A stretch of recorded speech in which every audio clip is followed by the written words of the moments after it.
That's not supposed to be there yet. How's it going, everybody? Oh, that's not supposed to be there either. I thought I was so ready. Can you hear me? Oh, good. You can even hear me. How's it going, everybody? Welcome, welcome. Happy Sunday. Happy first Sunday stream of 2023. Happy to be here. Worm got first place, if you don't count me.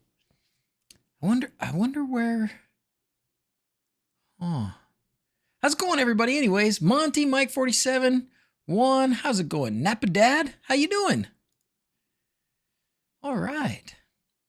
Napa Dad. That's what my kids call me in the afternoon on Sundays, Napa Dad. Dad to take a Napa. All right, Raspy just got home. Juan, Barry's here. How's it going? Christian, nice. I'm pretty excited about this. Mark, Cayman, Mod Fam, how you doing? All right. Nothing burns down or melts. It shouldn't today. It shouldn't today, but it might. Hey, Stubbs, did I let some secrets out? I hope not. Not yet. Looking forward to this. Good, Martin. Me too. I've been waiting for this. Like, I've been holding myself back. I will show you now. Oh, first, we'll do the thing that we always have to do.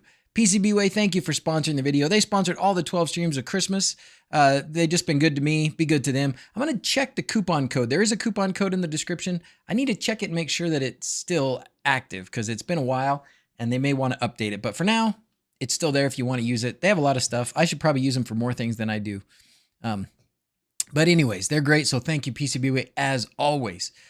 Man, we got good guys here. How's it going? Napping is my best skill. Stone Obscurity, Jason, thought about advertising your pixel packs for the roof track to have 3-inch spacing so it uses less voltage. We did go back and forth about spacing. I have 3-inch on my house when I did it with myself with the drill. But a lot of people liked 2-inch. We are going to be able to offer 4-inch. We're going to be able to do 2 and 4. So people can go between 2 and 4. And then probably sometime later this year, we'll introduce some puck track as well. That'll be available. That'll be even farther apart, probably 6 or 8 inches apart. But they're bigger lights, so it won't matter. Brian's here for the first time. How's it going? PCBWay is great. Thank you, Barry. I'm glad you used them. Thank you. Aloha from the Netherlands. Happy New Year from the Netherlands.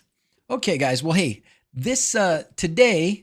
and by the way, PCBWay looks like they're just like everybody else. They're going to start their holiday here pretty soon. So for we got about a week, a little less than a week, and then they start their holiday for a couple weeks. So nothing happens in China for 2 weeks. We should do that here. We should really do that here. Well, I guess we just kind of did, didn't we? Okay. So what we're going to do today is we're going to talk about openHASP, and specifically, I've got. So openHASP, what the heck is it? I guess we should start there. Joe Levi, how's it going, buddy? How's my house doing up there? Have you checked on it lately? I'm just kidding. I check on it all the time. It's snowed in pretty good. But actually, people can still get up there if they want to. Anyways, so openHASP, what the heck is it? So openHASP is, like the title says in the description and the thumbnail, it is a DIY touchscreen smart switch platform. Ooh, that sounded like I practiced it, which I did not. So openHASP uses these fairly inexpensive touch screens. They don't even have to be touch, but of course, what fun would it be if they weren't touch? But they use these inexpensive touch screens and a whole variety of them. There are bunches of them out there. We'll look at a bunch of them today. Uses these touch screens and an ESP32, or actually I think you can use an 8266, but for most of these, it's especially some of them that have the chip built in, it's all ESP32. So they have these boards, and this software lets you fairly easily, I'm going to say fairly easily because I think it's easy, without a lot of extra software or without a lot of messing around too much. No, I shouldn't say that because there is a fair bit of messing around. Anyways, it lets you customize the display pretty well, and it's pretty cool. And like I said, it's inexpensive. What we're comparing to, I think it's important that we talk about what we're comparing to. So this is kind of the evolution of HA switch plates. So some of you guys, if you've been watching me for a while, you know HA switch plates, something I did with Luma, who was the guy that created that software to integrate with Home Assistant in these little screens. That was probably 4 years ago, at least 4 years ago. And I still have some that I'm using. They still work. They work great. And in fact, just last year, I think it was, that last year or the year before, he updated them with blueprints to make it even easier to add things and change things. So they're still a really good option. The difference with openHASP, a couple big differences with openHASP. Can you use any of the original HA switchplate hardware? We might try, Matt. I have some of that original hardware, so we can try that. Nextion displays are HASP1 only. Okay, there you go. So you can't, so Nextion displays. Okay, good. So Mark R knows. I don't think ESP8266 is supported. That's HASP1. Oh, okay. Well, great. That's good to know too. Mark R here knows some things. First of all, to answer Matt Writing's question, can you use any of the original HA switchplate hardware? Matt R says the Nextion displays, which are the HA switchplate original hardware, are only HASP1, which is the new name for HA switchplate. Not to be confused with openHASP. openHASP is great for us that like to make our own devices. That's so true, Andy. That's the perfect explanation, because you gotta want to do this. If what you want is just a smart switch, then you might be able to just buy a smart switch. If you want a smart switch with a screen, you might be able to just do that. You'll be pretty limited in some of your options with what you can do and how you can customize it and what it can work with. And if you want like a Home Assistant dashboard, then you're probably better off with just a tablet or an old phone and the Home Assistant app, because Lovelace does a really good job. Lovelace being the user interface for Home Assistant does a really good job. You can customize things, make things look really well or look really good. They work well. It's good to have a tablet as a dashboard. You could use this as a dashboard, and there may be some times when you would want to, but the point of this really is you want to make your own. You can save some money doing it because it's going to be cheaper than some of these switches with touch displays. But it's going to take a little more work, but it is so freaking fun.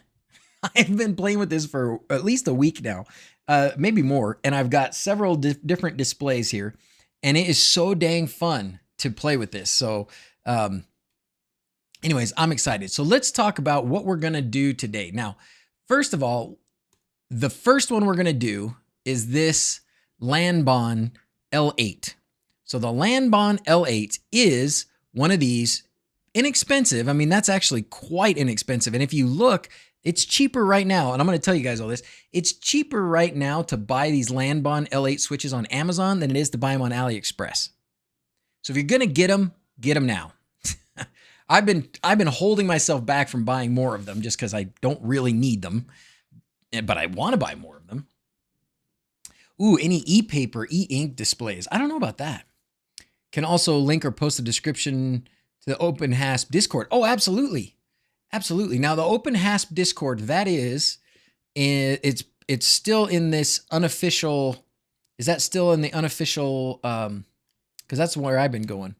It's this unofficial Nextion user forum. Is that it, Mark? And yes, F. Van Roy is fantastic. He's the developer. He has been great. He is great. Okay, so if you want, I will link the openHASP. Oh, look at that. There I am. I will do an invite here. So create invite. Edit invite link. We're going to make this one never expire and no limit, and generate a new link and copy that new link. And I'm going to put it in the chat. And then we'll put it in the video description, but that might be a minute. Okay. But it's in the chat. And, if anybody needs it along the way, you guys just keep reposting that. Okay.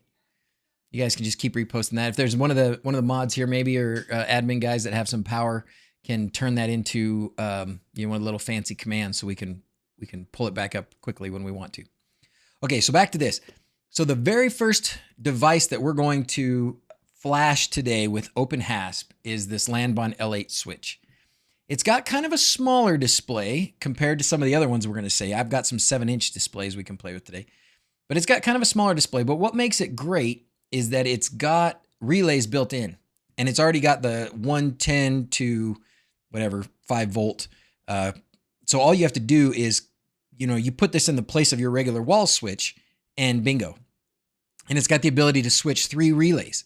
So you can put this in and switch your light and your fans and whatever. And they've got wiring diagrams here if you wanted to do things, a little bit differently. They sell different ones that do curtains. So I don't think you can do, I think if you want to do like a curtain or something, you may have to have that specific one. I'm not 100% sure on that. But I'm not going to use it for anything like that, so I don't know for sure. This 3-gang light switch would be probably the most common thing. And you don't have to use all 3 of them. You can just use a couple of them. So backing up to when I was saying the differences between openHASP and HASP1, which was HA switch plate. Which displays you can use is a big difference, because the openHASP uses all of these different touch displays, and there's a whole variety of brands and styles and sizes.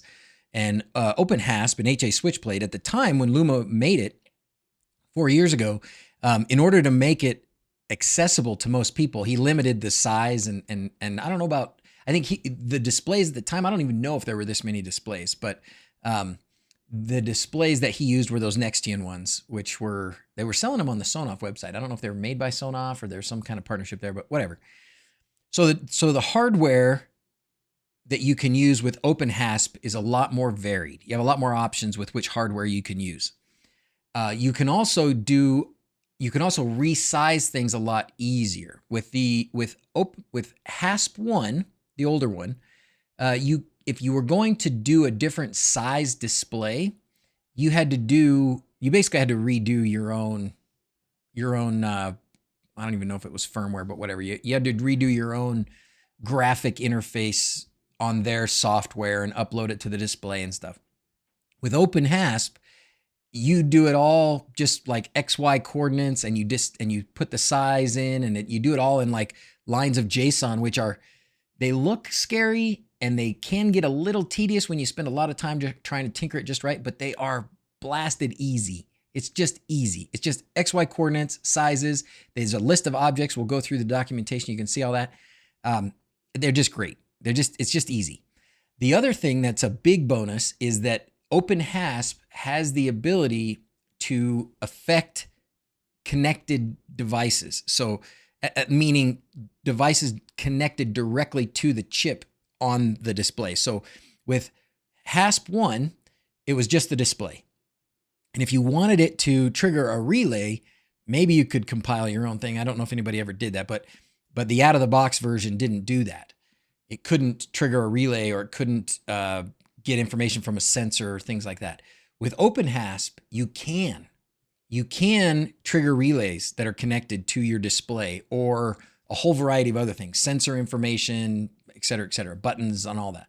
So that means as far as like making your own custom smart switches with a touch display, this is the holy grail. And they're still working on it, still getting better. So I'm so excited about this. I'm just crazy excited about this. Yes, it needs a neutral, Doug. I am sorry, but right now it does need a neutral. Not LEDs? Am I in the right place? Oh, no. Oh, no. Oh, don't worry, John. Oh, don't worry. Because one of the best things that I'm going to show you how to do with this is how to make a touch display that is a control panel for your wLED. You're welcome. Or it's easy to compile your own if you go down that rabbit hole. There are tons of available bins. That's right. There are tons of available bins. I'm so glad Mark R is here. Thank you very much for being here, Mark. Okay, so if you're going to get some of these Lanbon switches, get them now. Don't buy them all, because I want to buy some probably too, so don't buy them all. When you get, let's see. Well, let's get into it. Okay, we're going to get into it. We're going to go to it. All right. So openHASP, you can give some demo screens, badabity. We're going to look at what devices. So installation and flashing. This is the hard way to flash it. We're going to go to devices. See, commands, integrations, devices, Lanbon L8. All right, this is the one. And I've got it right here. Boom. This is one for later. Oh, that's the big 7-inch guy. Okay, so this is the Lanbon L8, and there are a couple of things to note about this. I've already kind of wired it up for flashing, but I stopped there. I wired it up for flashing, and I was like, no. The dudes are going to want to see this. So I don't want to flash this without them. So a couple things to note, however. Can I zoom in even more? Let's zoom in even more. I think I can. This is my new camera, by the way. You like it? See, that's overhead, and it's right in front of me instead of being kind of off to the side. I used to do this one a lot over here to the side, which I guess I could still do. Oh, maybe to zoom in, I can do that. Let's do that. To zoom in, we'll use this one. Okay, great. Ooh, now we can just go back and forth between 2 desk cameras. Holy cow, we're going to break the internet. Okay, this Lanbon L8, they have different hardware a little bit, depending on which system you want it to work with. So if you go back to the Amazon page for a second, I know I'm talking fast today, I'm sorry. If you go back here, you've got the Apple HomeKit version, Smart Life, Dimmer, and then Smart Living. I don't know what Smart Living, how Smart Life and Smart Living are different, but basically Smart Life is the Tuya version. That's the Tuya version. And the problem with it, if there's a problem, the problem with it is right here. What you see right here is the Tuya proprietary chip. And if you watch, I know DigiBlur, Travis, he talks a lot about this, and the guys that do Tasmoda and stuff, they've probably started hacking on this thing, and they may be way down the line. I don't know. I haven't paid as much attention lately. But basically, this is Tuya's little proprietary chip now, and not as easily flashable as the good old-fashioned 8266. For this version, for the Smart Life version, the Tuya chip is in there, and there's an ESP32 in there. Now, the antenna, which is what this little guy is here, this is an antenna, Wi-Fi antenna. When I open this up, it's actually connected to the Tuya chip. I'm going to switch it over to, or I did switch it over to the ESP32. We're not going to do anything with this chip. We're going to flash this chip and hopefully be able to do everything we want through this. I didn't read all of the documentation on openHASP about the Lanbon L8 and what is not available when you have this version. But what most said, or what some said or recommended, was to get the Apple HomeKit version because it doesn't have the Tuya chip. Okay, the Tuya chip is not there for the Apple HomeKit version. But the Apple HomeKit version is also $10 more. So if we can get through this and determine that it's just fine to have the Tuya chip, we're just going to ignore it, then maybe you can save the $10, right? Is it double populated? Like are they hooked up to the same outputs and stuff? I don't know. I know there's a lot of people on the Discord that have hacked this a bit already. So and Mark R is probably going to tell you. Oh, there you go. He says yes. Do these fit? Oh, he says yes for that. He might not know maybe what Arnold's asking, but maybe he does. Mark R is the guy that knows.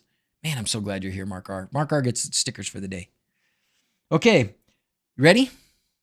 We've got this guy, and with the Lanbon L8, it doesn't have a UART interface, so you can't just plug in a USB and plug it into your computer and flash it. These other displays, which we'll go through, a whole lot of these other displays, they do have a way you just connect them to your computer with a USB and they flash. This is the very first one that I did for the 12 Streams of Christmas. This is a LoLin 2.4 inch and an ESP32 that I soldered together and just connected on here. But these, obviously, you can just connect with a USB to your computer and flash. With the Lanbon, you've got to do it with the good old-fashioned FTDI serial adapter guy here, okay? So I've got it all hooked up, and I'm ready to flash it. Let's go through the docs real quick again and make sure that we're going to do this right. That was the Suntun screens. We'll get to those Suntun screens in a minute. Those are really good, too, and they're cheap. You should ask the guys out there if the... Oh, that's true. That's true. James is asking about the circle display. Do you have a link for that, James? Go ahead and post it. There's a design it, build it, repair it. James, he posted or shared with me something from AliExpress in a video that somebody did about a similar product to these, but it's a round display and it has a rotary encoder on the outside of it. So you can like dial the outside of it as like a menu thing and then you press it to click it. So that would be really cool. I would bet even if it's not available now, it probably will be. Does it have thread or matter? Does it matter? No. Okay. We're going to go into the L8 stuff here and we're going to look at it a little bit. Talks about taking it apart, gives you some basic information, and then we're going to go into the flashing. Okay. This is the version that doesn't have the 2U chip, right? This is the version that doesn't have the 2U chip, but we're going to flash it anyways. We should be able to. All right. Disengage the high voltage. Detach the panel from the power supply unit piece. That's this guy. Okay. So I took this part of it off. Now connect RX, TX, IO0 ground and 5-volt pins to the female pin header. So that's what I got down here. I got this all connected up. Ground, 5 volts, RX, TX, and then this is to GPIO 0. So GPIO 0 is on the bottom under whichever one this is. I can't remember if it's RX or TX, but it's on the bottom on this last side there. And it gives you, it does tell you where the pins, like which pins are which. It's on the board underneath there. It'll tell you right here too. It shows it right here. See this? Top, oh, nope, you don't see it. There we go. Top row is these ground, 5 volts, TX, RX. Those are the ones we need. And we also need IO0, which is on the bottom row, just under RX, which is this last pin here. So we're going to need to, because we don't have a reset button on this, we're going to need to ground IO0 in order to get this thing to start up in boot mode, right? Or in programmable mode. So let's go switch to this camera now. And we are going to zoom in still on this because I think it is still too far zoomed out. Oh,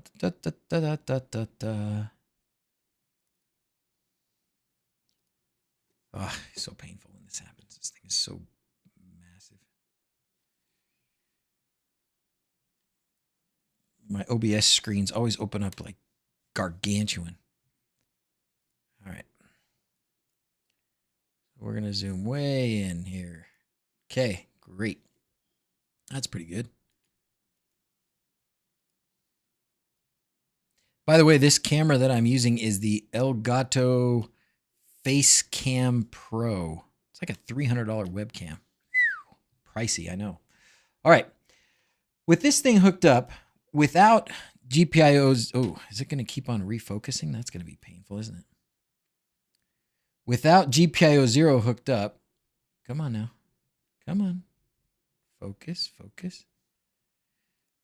There it goes. But I think we need to have it not keep refocusing, right?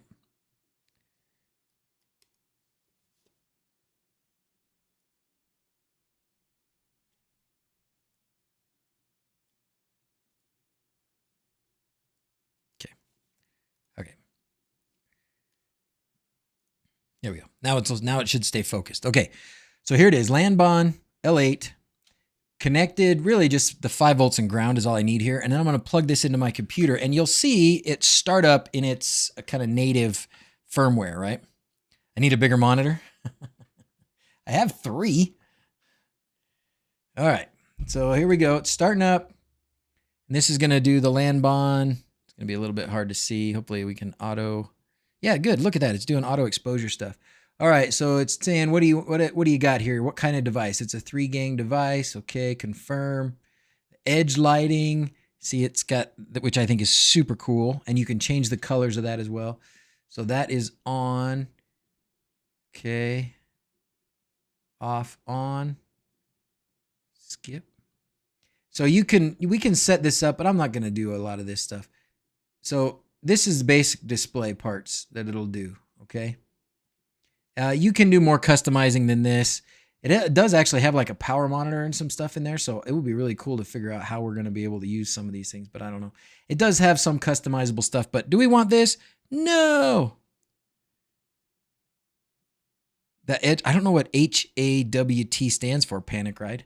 That's what the cool kids say. I don't know what the cool kids say, but isn't that cool, that edge lighting? I'm pretty excited about it. All right, so we are going to flash it now. So great. Yeah, it does the display thing, whatever, fine. Boo. New camera looks good. Thanks, Joe. Thank you. It's been a while coming. All right, now, in order to get this thing to boot up in bootloader mode, we're going to take this jumper that I had connected to GPIO 0, and we're just going to connect it to ground, which is right here. Just going to set it on that little piece, and I'm going to plug it in again. That's all you got to do. Put it on there, and then plug it in, and then take it off. Now, it's just going to be, I didn't do it right. Probably didn't do it long enough. I didn't have a good enough connection. I know it does it right because I did it the other day. I guess I could. Maybe I disconnected it too soon. I could stick it all the way in there. Oh, you know what else I did? I just connected it to someplace else that was grounded like that. That'll work too. Should work. Let me give it a... It's pronounced hot. Okay. Maybe now it's booted. There we go. Okay. Now it's not going to do anything else. It's not going to load into any other basic firmware that it comes with because I put it in boot mode with this little guy here connected to GPIO 0 and ground when I powered it on. All right. If you're wondering what this is, I wrote the display resolution because you're going to need that. Hey guys, how's it going? Thanks for being here. Tuned in and you have joined in the Lanbon Club. Okay, I'm excited about this. I hope it works half as well as I think it's gonna.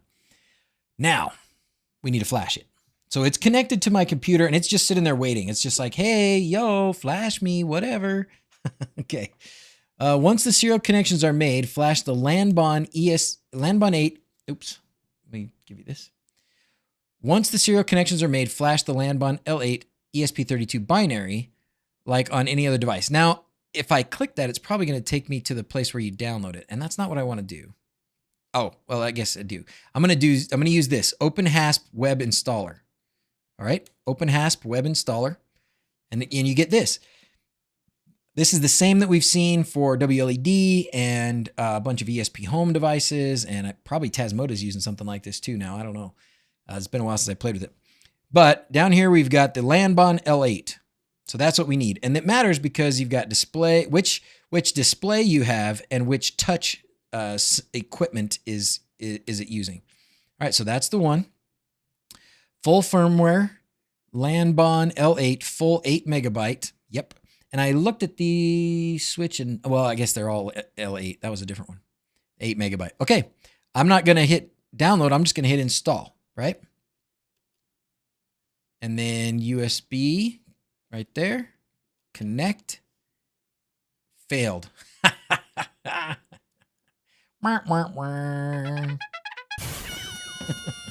right, we'll do it again. Okay. We're going to try put it in boot mode again. I know it's in boot mode, but for some reason it's not happy with me. Name already exists. Oh.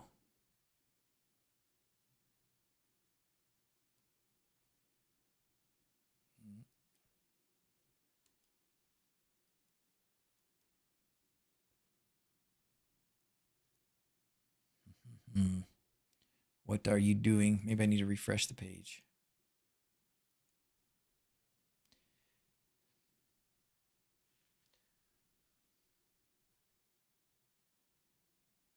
I got past this part before. Okay. Let's try it again. Ground. Plug it in. Wait a minute. You think I need to hold it to ground when I do that? Maybe I need to keep it to ground, huh? I don't. Oh, wait. Maybe I do. That's probably what it is. Yep. Let's see. Install this. Connect. Nope. Failed open. Couldn't get Web Flasher to work. Just used Tasmatizer. No mistakes, just happy accidents. Let's see.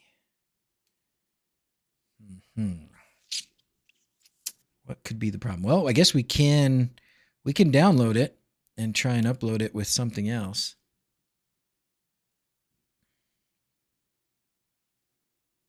The port is locked or something else. make sure I don't have anything else. Replug the USB.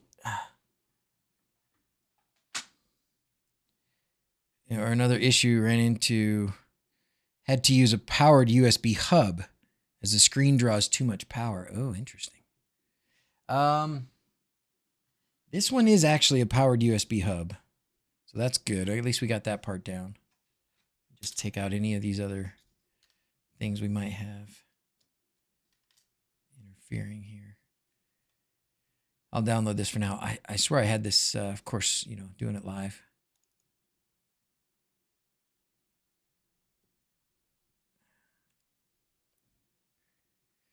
And we could, I mean, my ESP home flasher is so old. I haven't updated it in forever. But we'll give it a try. Okay, that's the serial port. Flash easy.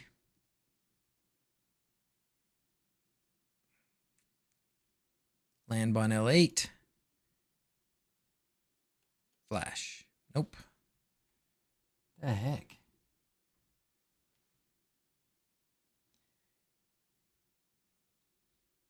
The old one won't work? Oh, really? This old one? Could be the 2U module then. Oh, man, that's a lame. So do I need to ground the 2U module as well, do you think? Because it's clearly booting into...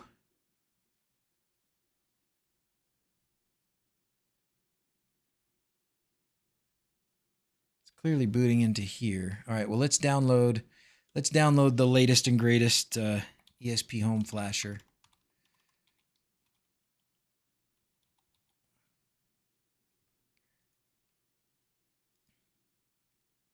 There's a dozen of these different ones, right? Read the docs. It says on the start page. Oh, okay.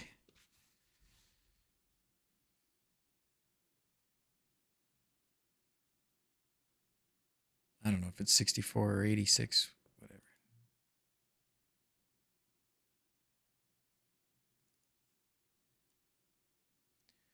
All right, let's read what it says. When all else fails.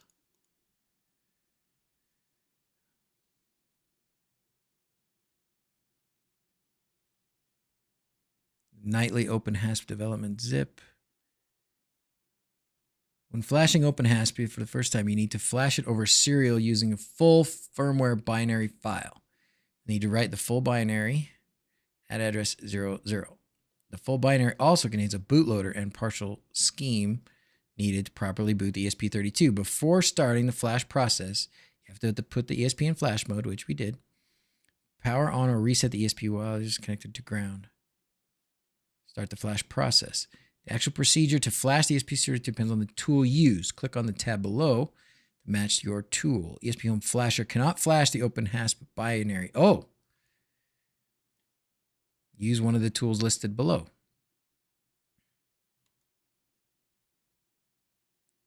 Tasmota PY Flasher. Okay, fine. We'll get that one. Thank you very much, Valcom, by the way. Thank you very much, Valcom. If you guys want more Home Assistant videos, Valcom does a great job. Okay. Downloads. Quindor's here. When all else fails, read the docs.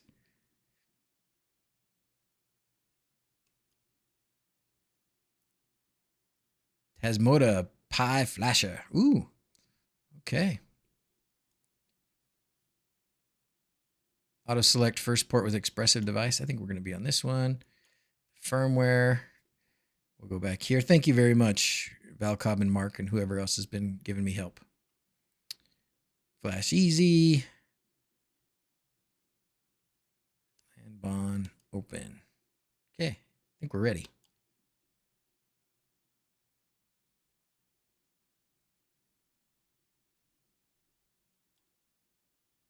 Is it doing something?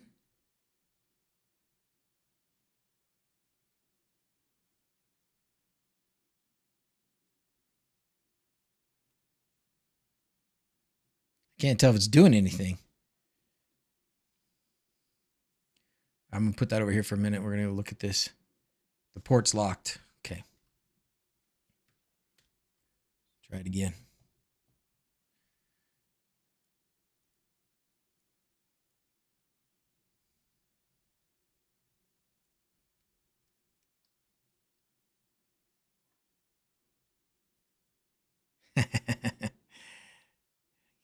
Thank you, Robert, for finally noticing that I have a folder called Secret Plans. Had it for years. Nobody seems to care. Okay. Oops. That one. That one. Man, it's not letting me do it. Might need to swap RX and TX. We could try it. Certainly easy enough to do.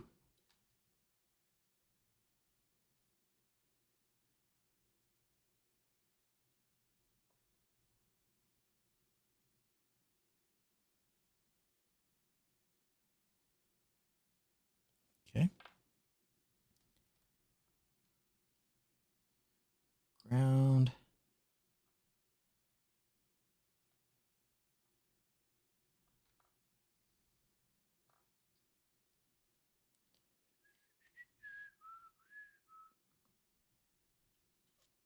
Oh.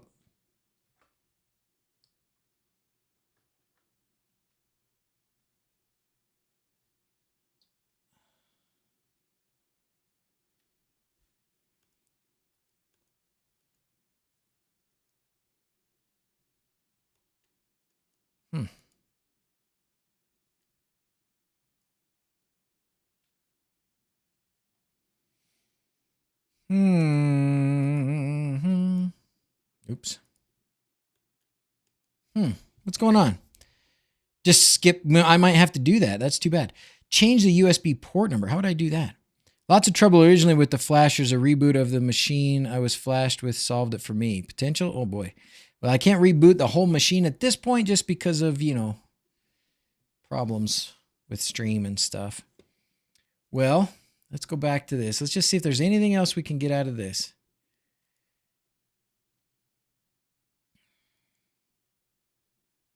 We could try this ESP Flash Tools.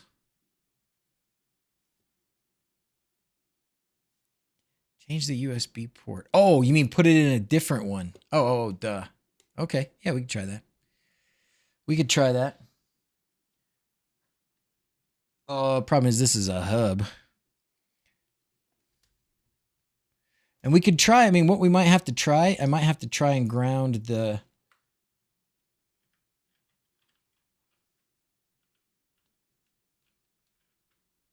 I might have to try grounding it.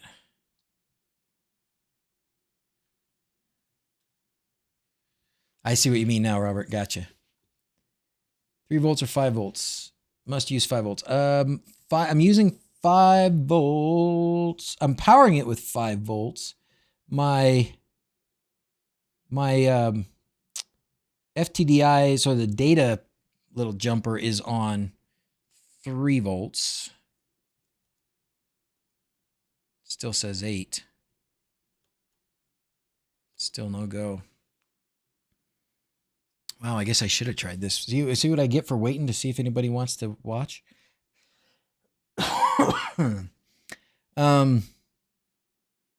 A direct one? Yeah, I might have to just use a direct one.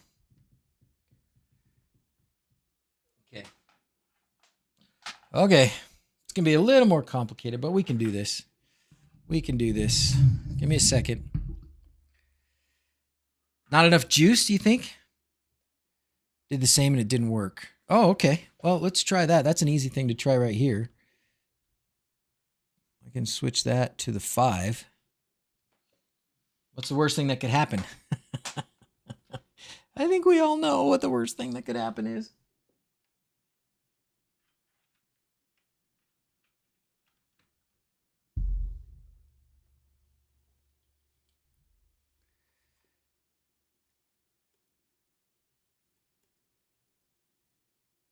Huh.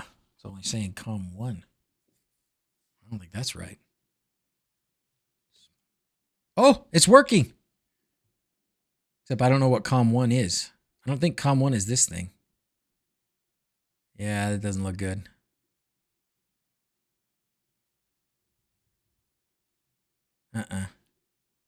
No, probably not, guys, right? Ninth time is a charm. Yeah, I don't think so.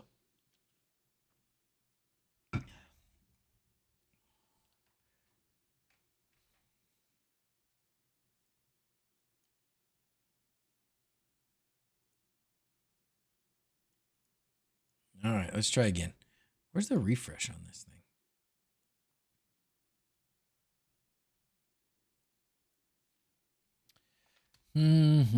Okay, we're going to switch pretty quick. We're going to give this a couple more tries. All right, let's just make a quick...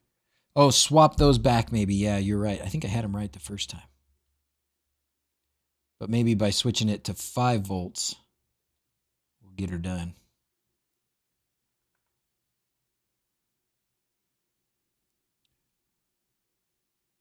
Yeah, I've got RX to TX right now. So let's try it again. Let's try it now with 5 volts on the USB.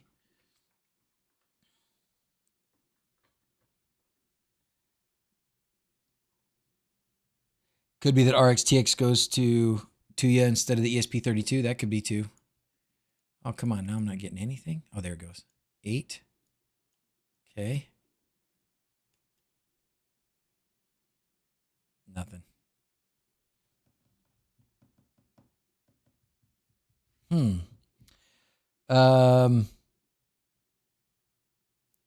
Well, I switched it over to 5 volts.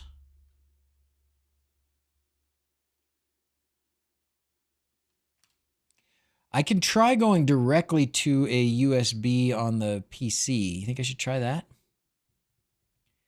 Bulb that was flashing had the ESP32 C3 did flash, but would not boot up after reset. Ah. You think it's a Tuya module? One change at a time, Valcob. Gosh, that would be so much more. That would make so much more sense. Okay, I've lost track of where we are. Late to the stream. Happy New Year, everybody. Hey, Tony. I think we can try. I can try and connect up a USB something directly. That may work. Let's see. Problem is I have so many USB things connected that it's going to be hard to find. I'm going to have to unplug something and hope that it's not something important.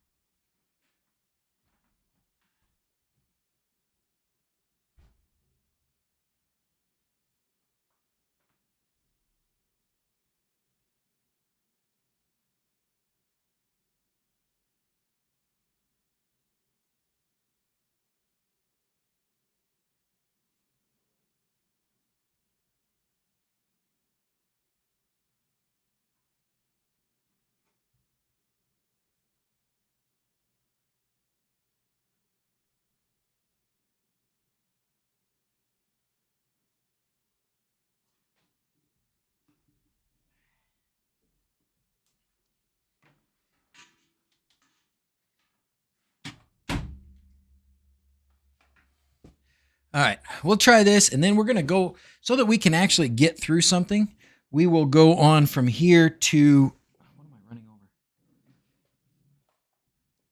If this doesn't work, we will go right to one of the displays that I already have working, okay? One of the ones that I already have flashed and we know works. All righty. Here we go.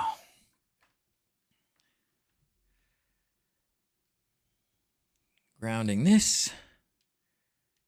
Plug in USB.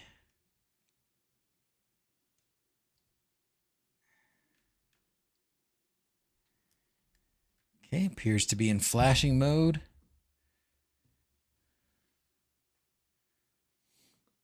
All right, let's try again. See what's here. Still says COM8, which is so weird. It's plugged into a very, very different spot. Nothing. It's going to work. Talking to RxTX keeps the FTDI from being able to talk to it too if Tuya reset to ground, right? Tuya reset to ground. Maybe. Oh gosh, where is the Tuya reset? Gee whiz.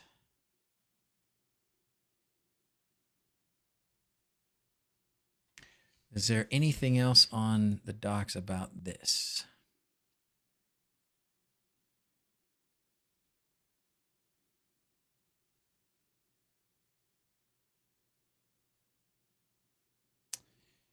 Multiple smart sockets that had Tuya NRX chips was exposed to Tuya, not the ESP. The ESP need to be wired directly then.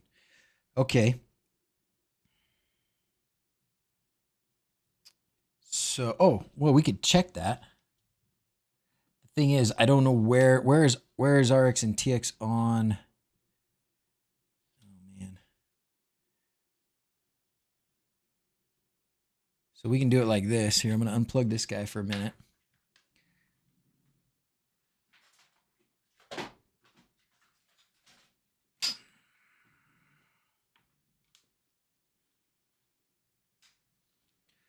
All right, we're going to get out the old multimeter. And we're going to go poking around for some continuity. Okay? Okay. The docs has a picture. Oh. Of this? Of it? It does?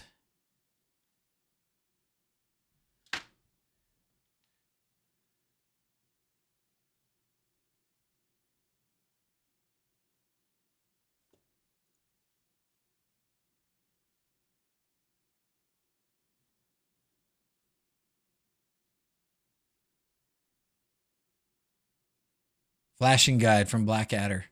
This discussion post with instructions and photos of flash firmware. Sweet. Oh, without having to open the device?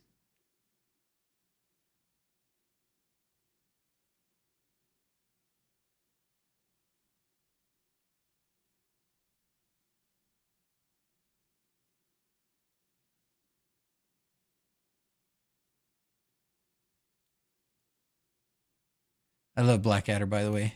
Guy's a superstar. He's not here today. Sometimes he's here.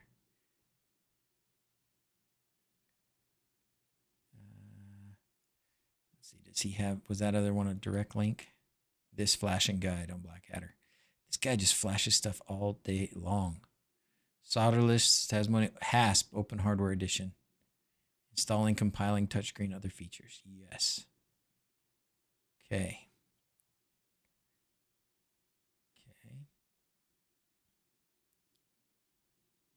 Solderless flashing.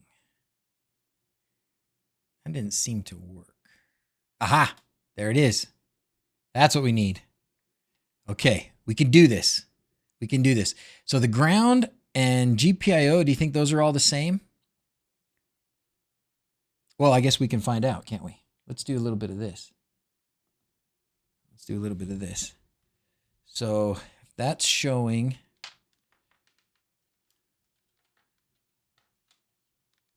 ground as skip 5. So we're going to go 1, 2, 3, 4, 5. That's the 6th. Should be ground. No.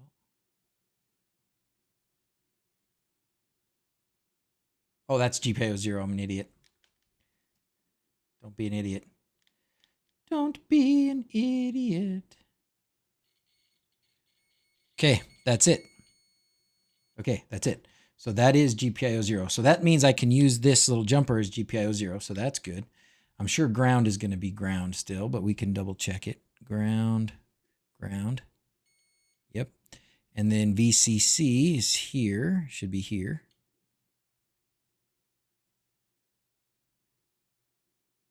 It's got something in between, but that's probably right.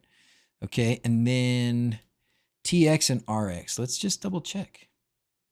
3 down. 1, 2, 3.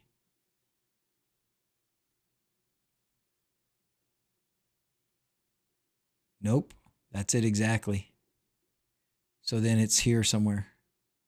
Oops. Okay. But I want to see on the Tuya chip. It's probably on the Tuya chip somewhere.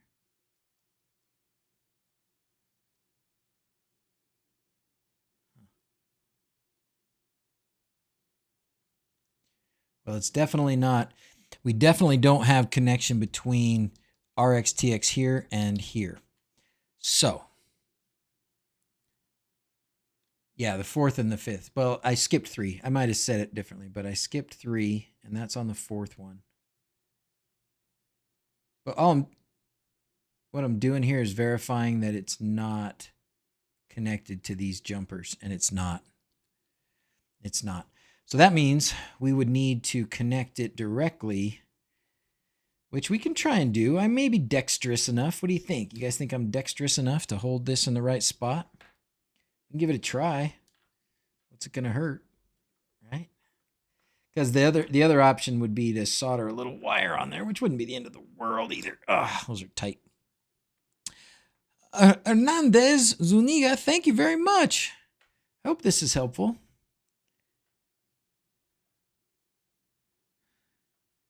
Okay. So this one is RX here, so it's going to TX. So that's the higher of the two. Oh my gosh. We're going to put my failing eyesight to the test here, boys. All right. That one there. I need more hands. I can't hold that the whole time. I should just solder it on, right? Turns out to be fun. Holding RX takes while uploading 8 MB firmware. Yeah, that should take a minute. So let's solder it instead. You guys okay if we just solder that instead? Just give me a little bit of something to be able to connect to there. What do you think? Hernandez Zuniga Super Chat $5. Hot beverage gracias. Thank you, thumbs up. Thank you, sir. I'm glad she read that out loud. I hope you got to hear that. I did. Blue tack or Play-Doh, that'll help in some. Oh, I could try that. Yep, just solder to it.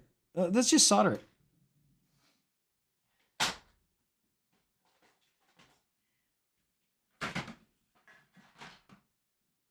But this absolutely does mean that I am going to need to buy the smart. That was loud. Oh, good. I mean, not as good, I guess, if it was too loud. I am going to need to probably buy one of the ones that has the that's home kittable. I got to be careful I don't overheat this thing too, though. All right, let's see.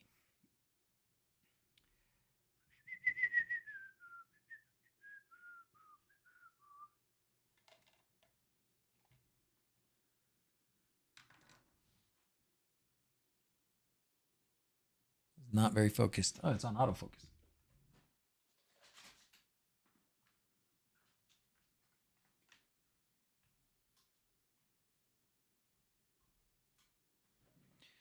We will get to play with this display stuff in a minute. I promise. Robert Klauko Super Chat 2 Swiss francs. Soldering time. Thank you very much. Thank you. It's soldering time. Well, you wanted to see some smoke. We might see some smoke. The 2U module, according to the creator, gets in the way of the Wi-Fi signal. So I switched over. Well, and it may as well. Oh, maybe you'd be able to just desolder this whole 2U thing off of here. But this is clearly, like, if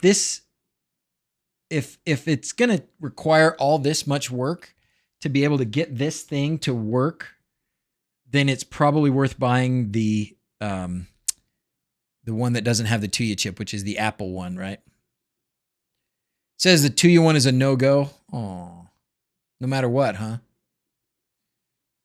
Where do you see that, Valcob? Not that I doubt you, but where do you see it?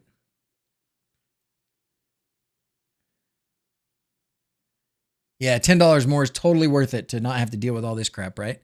And then, you know, Valcob's seen somewhere that it's not even after this, it's probably not possible.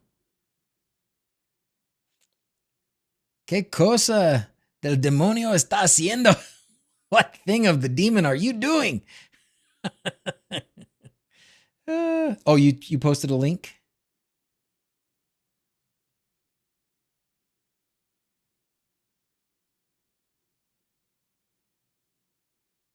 What am I having to modify?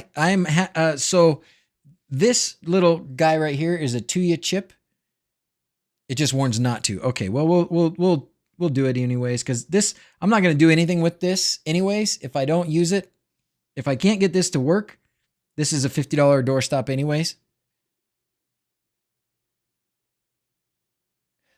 Yeah, I need to support some project that hacked the 2U chips. So much for 2U being all like, oh yeah, we're all for the open source community. You guys remember those days when they said stuff like that? Because they did in a time in a galaxy far, far away. Not anymore. All right. So I got to do this without getting solder in the wrong place. I just want to put a little bit of solder on here so that I can maybe a little flux or something. Let's see. I'm going to have to focus. Forgive me for a second. I got to move this. Hey, Neil, no alert on Discord. Man.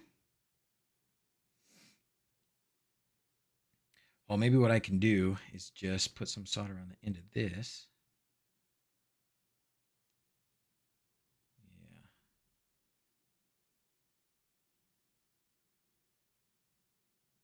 Whoop. Okay.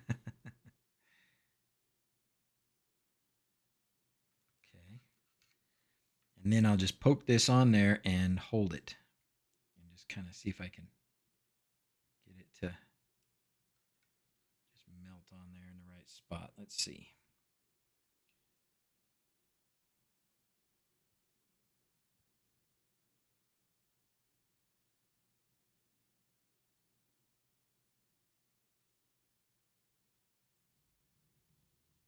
Nope. Might be easier with wire instead of these. Just a little dab of wire.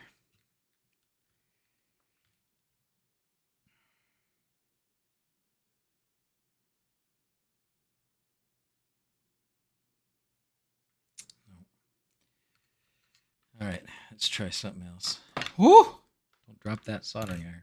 I'm going to try a little bit more jumper here.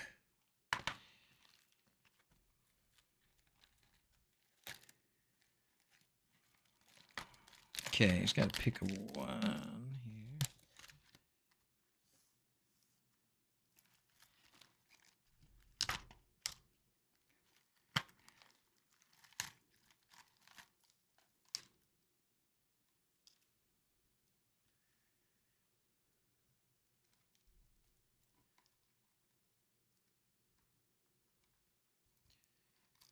here. Take the camera down. I can't see a thing. Let's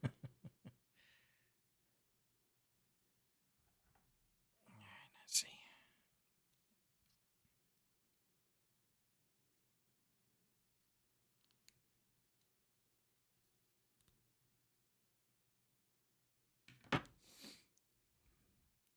You think it's nerve-wracking to solder these little tiny wires? Try doing it live with people watching.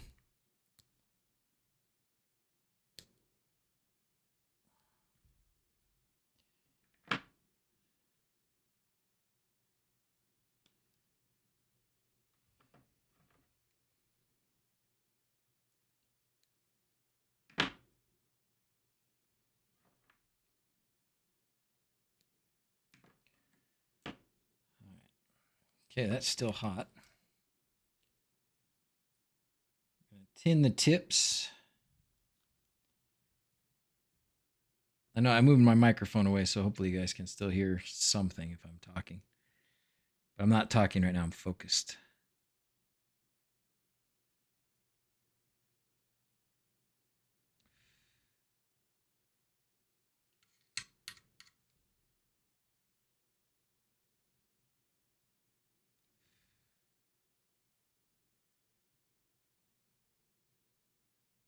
Can't get anything to stick on this one. Okay.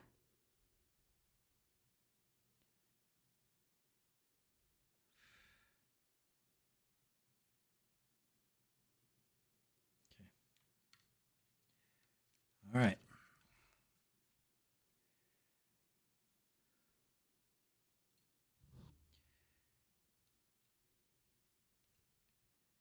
Okay, I'm going to take this blue one.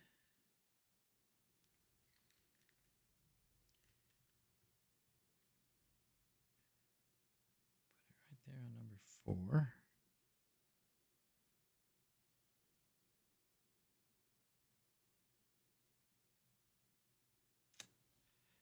I guess I need to get some solder on the thing. I used to have some flux. I wonder if this is any good anymore. Do anything? I don't think there's anything in it.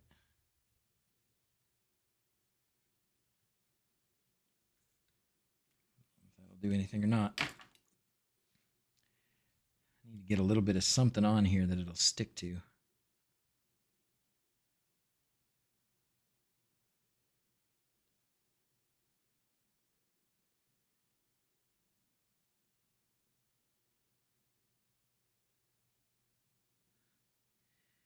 Without getting them to stick to each other. Okay, there's a little bit. That's a little better. Woo! Mama.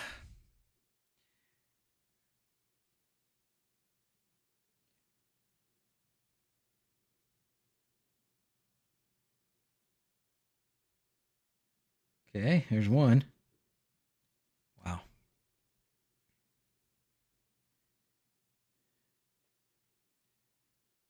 Real trick here is to get them to not stick to each other.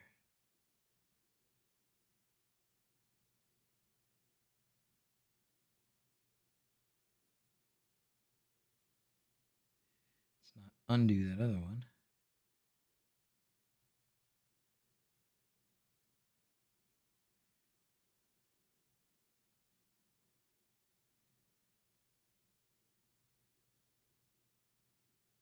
Okay. I think I got it. Holy crap. Holy crap. Whew. What are we hacking? We are hacking the Lanbon L8 touchscreen smart switch with the stupid Tuya chip on it. I now officially hate the Tuya chip. It is official. I hate the Tuya chip. All right. Wow, guys. That was nerve-wracking. All right, let's see what we can do here. I got to be able to connect these and not put too much force on my little solder joints there, because those were not so good. Felt cross-eyed after. And Barry wants me to smoke it. And now these have solder on them.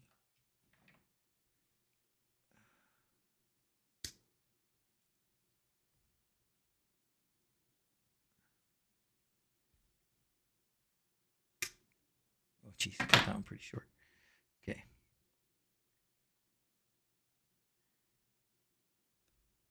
Okay.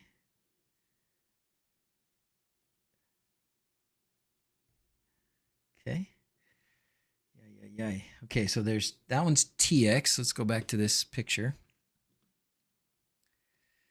TX is the top one. 1, 2, 3, and then TX. 1, 2, 3, and then TX, and then RX. Okay, and then RX over here is going to TX there, yes, and that's going to RX, yes.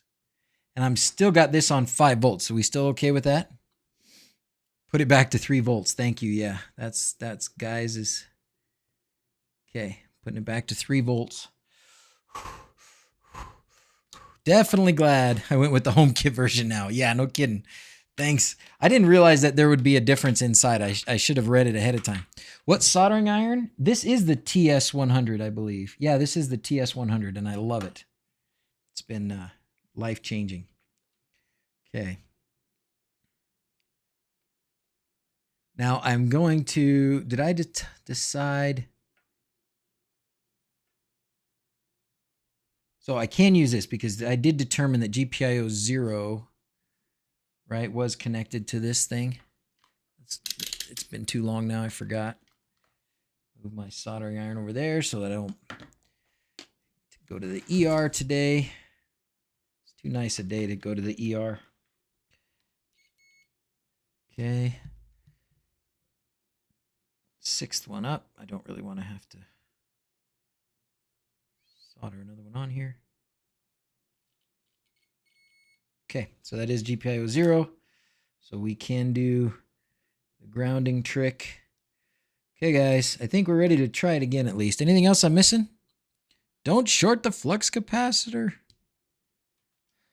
Reading like is in the instructions. Ah!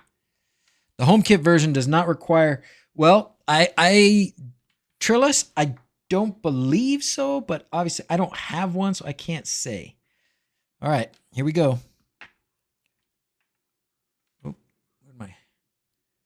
not in front of my camera at all anymore. Okay, there we go.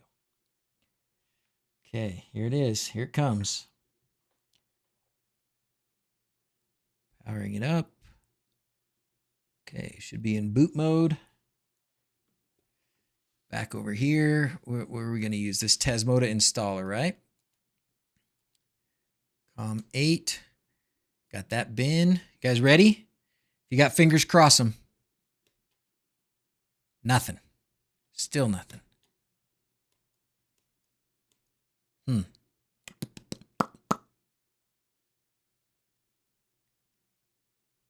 Yes, the pine sill is very similar to the TS100 and I think less expensive. So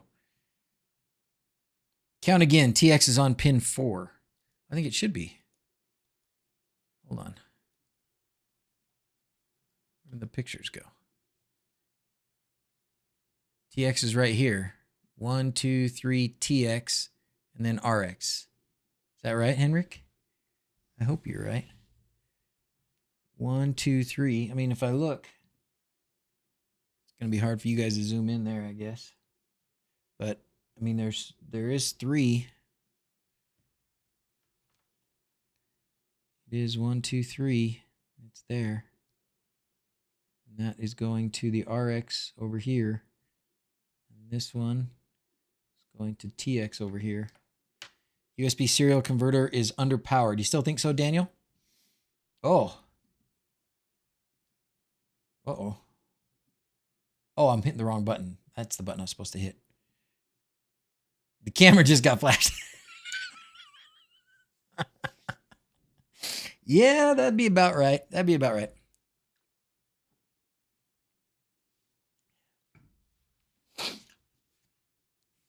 Pat says try the 5 volts. Well, you know, here's another thing. Here's another question, though. Is the 5 volt on the header and 5 volt from the serial? One last try. Okay, so I've got 5 volt on the header here. I can switch this thing back to 5 volts. That's going to send 5 volts to my sweet little ESP32, is it not? Here's an interesting, because when I go here to what this says is 5, the VCC right there. So that's giving it 5 volts right there for sure.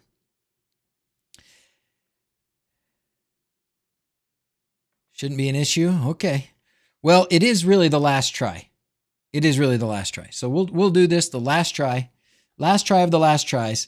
And if you guys want to see magic smoke, this might be the time to see it. I do trust Guys explicitly in all things, and he said don't do this, but I'm going to do it anyway.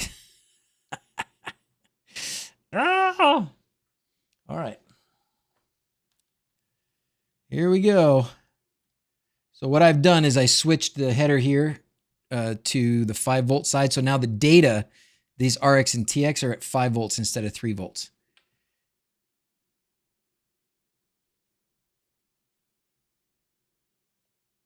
Okay. Oh, restart the app. Maybe a good idea too.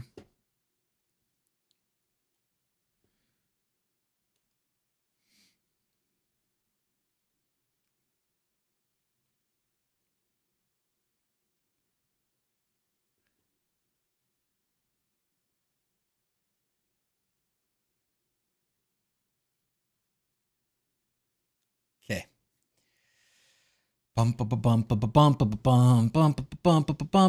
Okay, this may smoke the ESP32. Do not put 5 volt to the ESP. 3.3 only, Andy says. And that's what we're about to do. Why not direct 3.3 volt to the chip?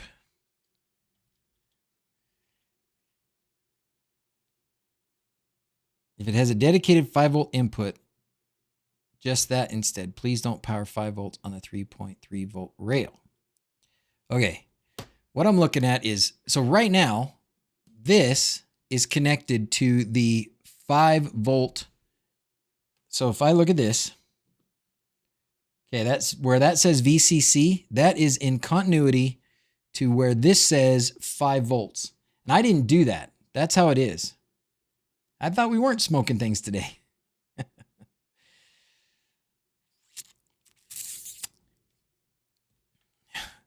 All right, since I restarted the flasher, we'll flash it. We'll try this again.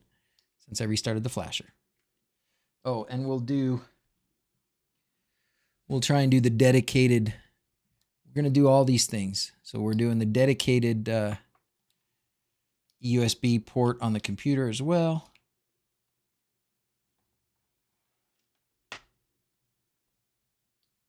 Okay. And now we're going to our Tasmota thing. Oh, it's not even showing. Oh, there it is. Okay.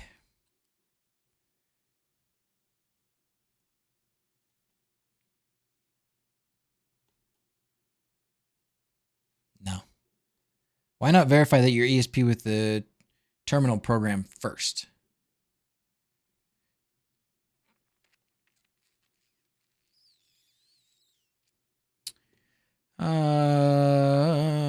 Let's see. What do I don't even have.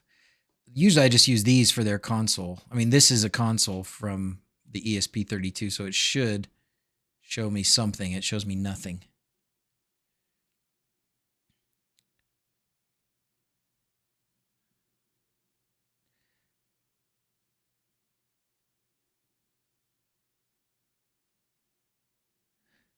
Won't work with a needles-based jig.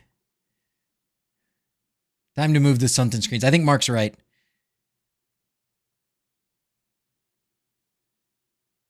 Okay. And that may be the other thing.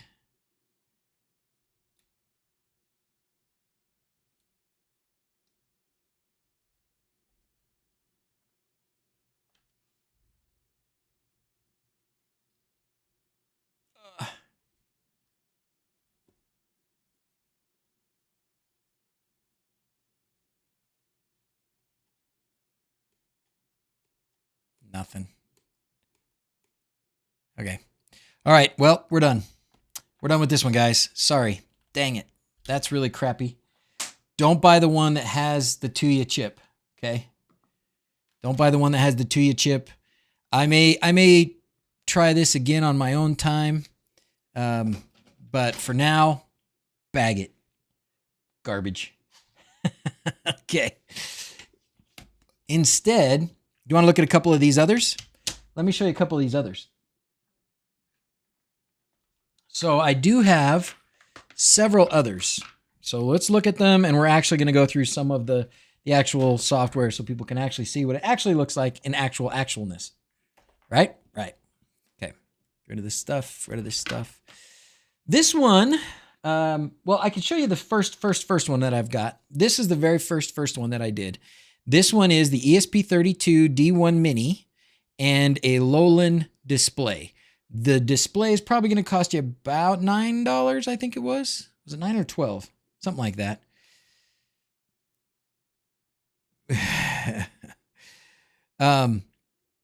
Fail button. Yes, fail button, someone.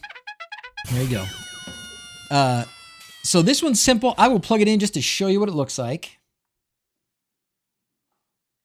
If I can find the power cable.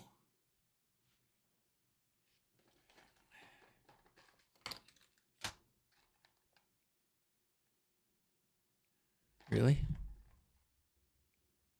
Now everything is USB-C. I can't find a micro USB now.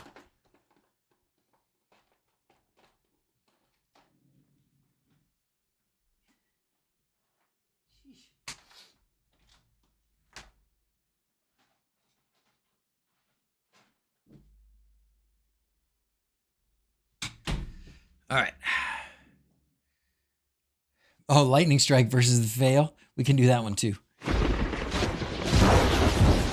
I didn't find a case, Justin. I actually just drew this one up and printed it out, but I need to still draw up a back for it. Epic fail. Thanks for doing all this stuff. We don't have to smoke our own hardware. You're welcome, Joe. That's what I'm here for, buddy. That is what I'm here for. I am still going to smoke that thing eventually, I think. Okay, so we're just going to power this guy up just so you can see a little bit. There we go. openHASP.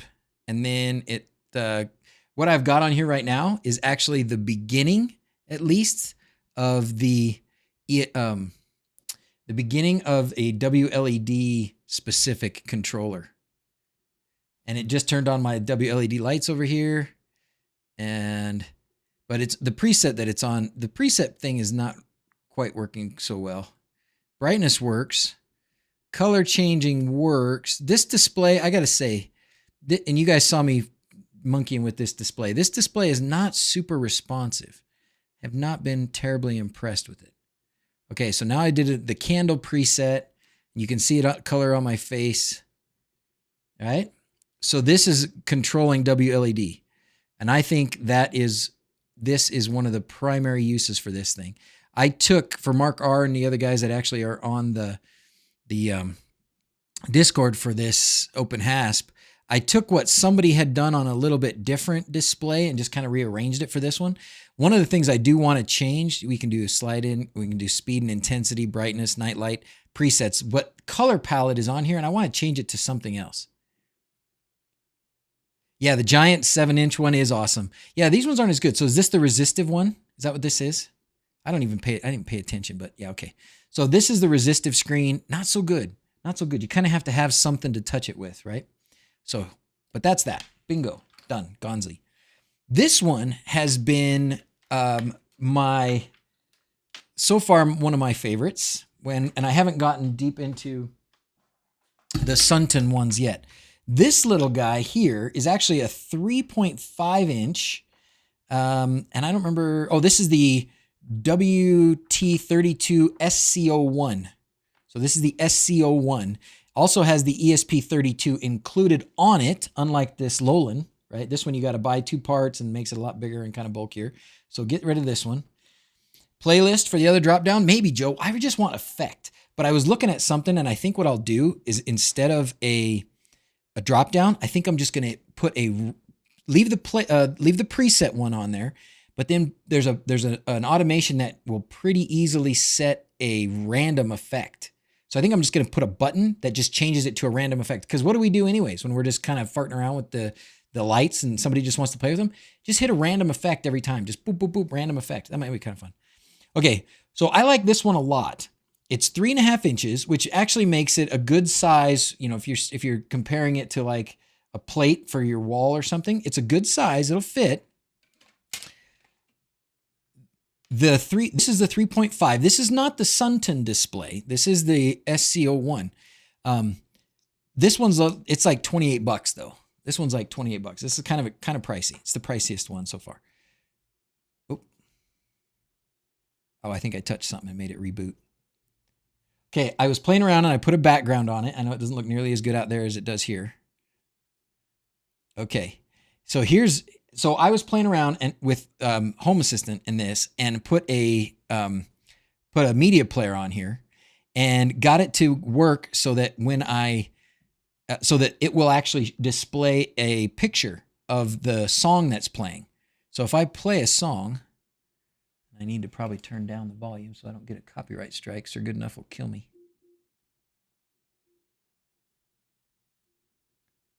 Okay, you can see the volume go down though. Let's see, I want to play. Probably not going to play. Hold on.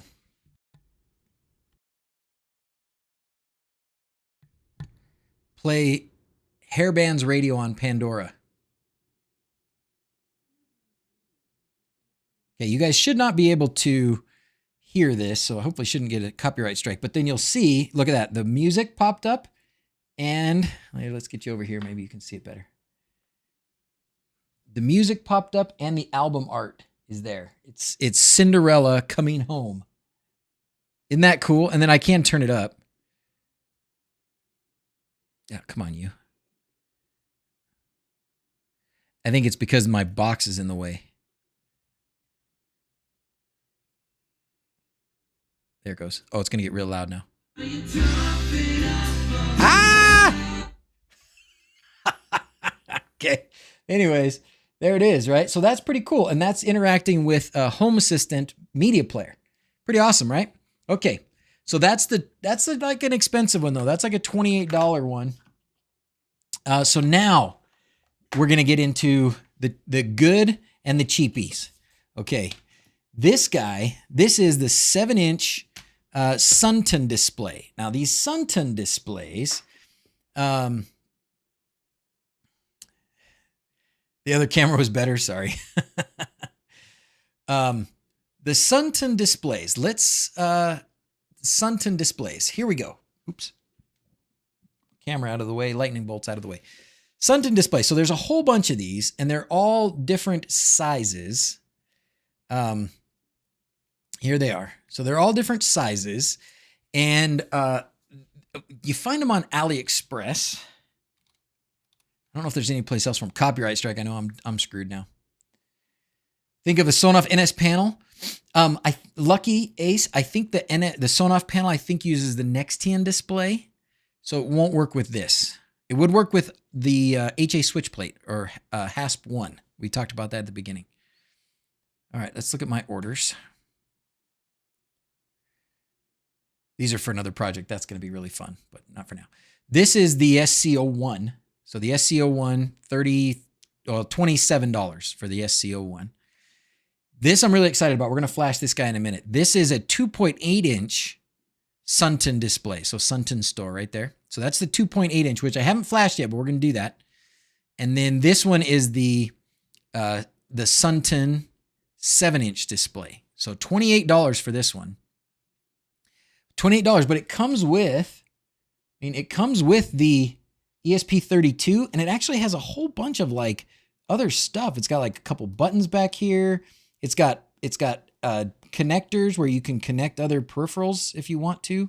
You'd have to obviously do something different. I just kind of 3D printed this, but I love Signoff panels with the buttons, and the new ones without buttons are on its way from China. Oh, nice, guys. I do use my Signoff one with a button. I really do. Oh, wait, we got to turn this thing off so I'm not blue. There we go. Okay. Can we have a link? You absolutely can have a link. I think these are a there's a no commission on this, so that's fine. I don't know why they do that. I don't know how they pick and say, oh, there's no commission for this. Whatever, I don't care. It's not a big deal. Oh, get link. It says it's unsupported. Beautiful. Well, here it is. Copy. Paste. Okay, so that's the Suntun. That's the 7-inch one. But, you can just scroll down and link to some of these others that are the cheaper ones. Okay, now I have already flashed this guy. We're going to take it out of its little fancy case. This one I have already flashed. So we're just going to look at it. Oh, look, you can see the camera. Hello, camera. And we are going to need USB-C. This is the one you bought that's on its way.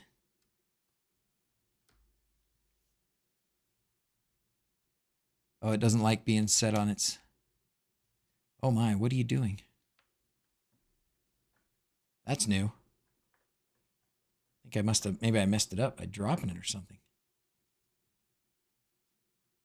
Oh no, what did I do? Break it?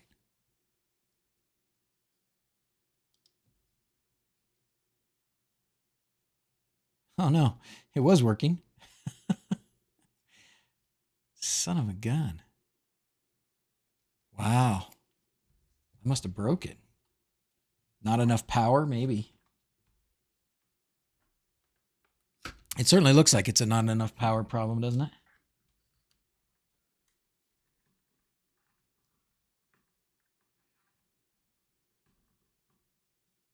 Oh, sure enough, that was a not enough power problem.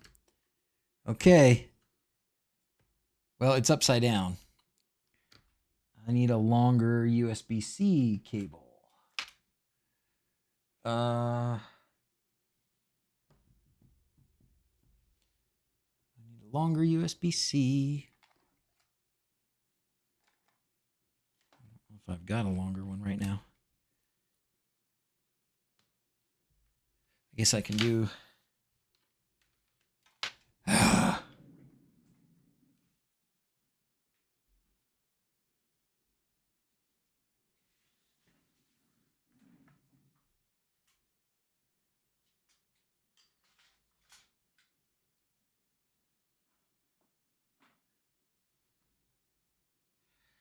Well, oh, you know what we'll do? More Vespin gas. I don't know how to flip the displays over. Do you guys know how to flip the displays over? I don't know how to flip the displays over. So anyways, I guess we're going to have to look at it a little bit upside down. Unless I can find a longer one quickly.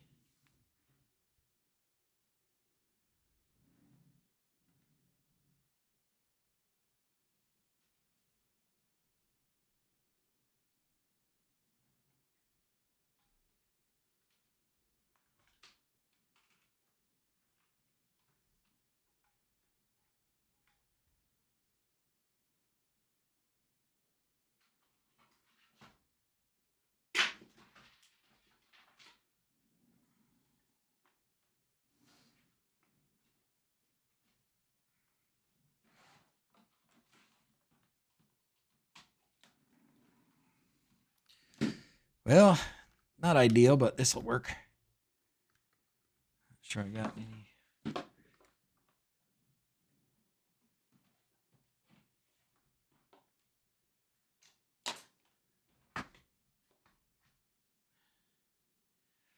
Sheesh. Okay. Well, when all else fails, steal a power supply from something else, I suppose. Okay, there we are.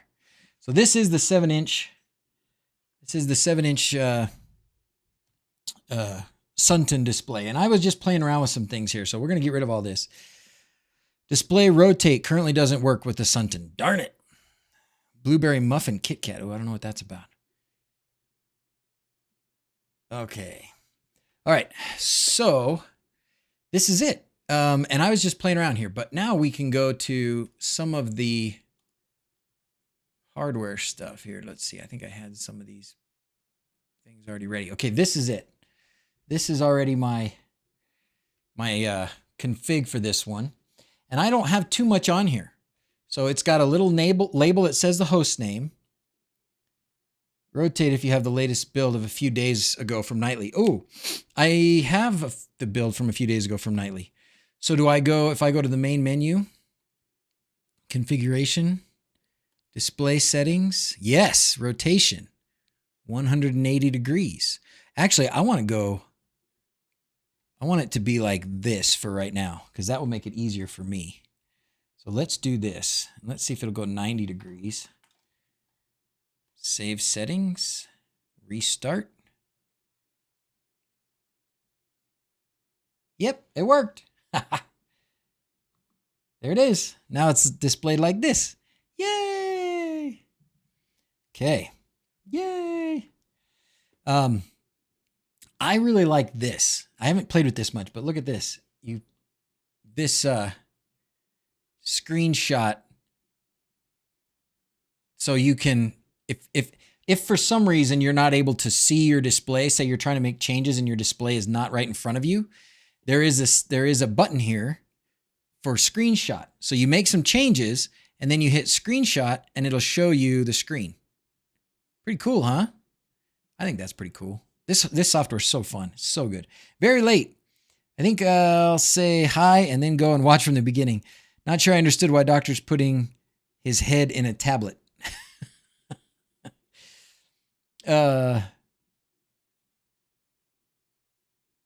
It's, using the wrong words on purpose, we struggled and we failed at the beginning. Need me one of these, right? Don't you? Well, you know what? Before you do though, think about what you want, because you could get them. I mean, this 7-inch ones, this should be pretty fun. And I actually bought way too many. I bought 4 of these. I don't know why. I don't know what I was thinking. But these other smaller ones, which I've lost, we're going to flash another one of these, not the SC01, this one. This one is actually the same Suntun display, but this is a smaller one. This is a 2.8 inch and it's only like $9. And it's got the ESP32 in it. $9. So I really want to play around with this. Looks like it's running Tasmota, right? Okay, so everybody should know, or not everybody should know. For those of you who didn't see the stream and haven't looked into this too much, if there's any of you around still, I think most everybody here might already be aware of a lot of these things. This file, this pages.jsonl, I'm sorry that it's so small, but if I make it bigger, then I can't reload it. This is where you do everything for your display.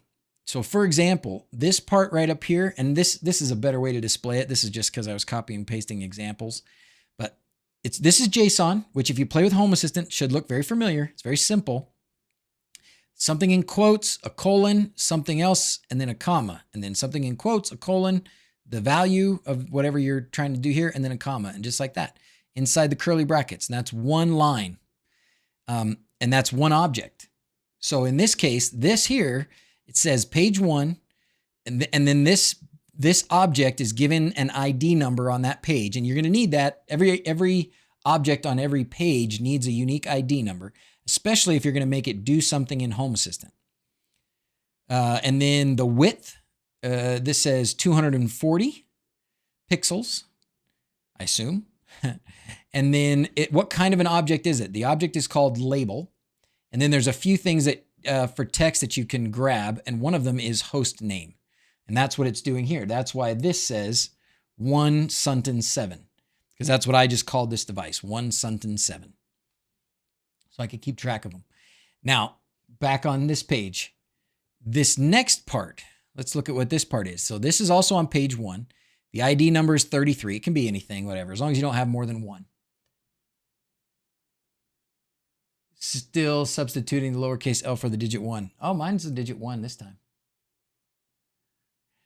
All right. A line. Oh, I drew a line with this one. That's right. And you can't see it so much now that I turned it sideways, but the line is right there. And I just drew I just put some points in. So basically I just said, here's going to be a line. The object is a line, and the line, oh gosh, what did I do? And the line is made up of points at pixel 400, 400x, 250y, 440x, 200y, 800x, 400y, and then auto size and invert, y invert 1. I don't know what that, I just copied most of this. I just changed these. So there's lots of examples on this page, or on all these. We're going to go back here and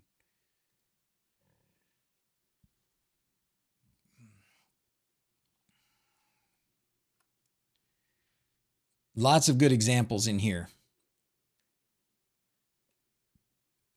Objects. This is where you get a lot of stuff. So the objects, this just tells you, this is the cheat sheet. This tells you all the different things you can have. So where I had like, you know, a title, where did it go? Come on now. Here we go. So I have this object is a label, and this one is a line, and this one is just an object. That means it's just like a box, and then a gauge. So those are all different kinds of objects that you can have. And you can also have buttons, switches, checkbox, a label, LED. I tried to get this one to work. So I haven't tried all of these, but they do different things. Spinner, base object. Well, that's what I just put in. That's this OBJ. A line, did that. Image, that was part of how we did the media player image thing. And also how I did the background. You can just put an image on there. Color picker wheel from wLED, put that on there. A roller, a drop-down list, a button matrix. So if you're going to do something like a alarm panel, right? The ones with the PSRAM, you can load TTF fonts. That's right. Into the memory for use, icons, etc. And these, I'm pretty sure these Suntun ones have PSRAM, don't they? I guess we'll find out. Let's find out. Let's try and load it. Let's try and load a font. You can have message box. This is like a pop-up box. Tabs, tab views, progress bar, slider, an arc, line meter, and a gauge. So those are all the different objects you can have. And then each of those objects, if you want to know what it can do, you click on that and it shows you an example, gives you all of the different possible parameters that you can set and what they do. And then most of the time they'll give you some sort of an example. And that was what I did. I just grabbed this example and popped it in there. Smaller ones, some don't. Well, we'll have to try it and see, Mark. We'll have to try it and see. Most of the Suntuns do. Okay, good. Okay, so let's play with a couple things. Let's go back to this and let's get rid of this line because it's lame. So we're just going to cut that out. And actually, let's cut out this object as well. Control S. Is there another way to save it right there? I don't know if there is. Okay, save that and then reload the page. And then if we go back here and look at my camera, oops. What happened? It didn't like something that I did, huh? Control S, reload. Maybe it's because I didn't clear it. Clear page, reload. Yeah, I didn't clear it. So I had to clear it to get those things to go away. So now that thing went away. What should we put on here? Should we try a font? Let's try a font. Let's try a font. Yeah, I need to get cleared. Thank you very much. By the way, it's Dr. Pepper time. Take a break.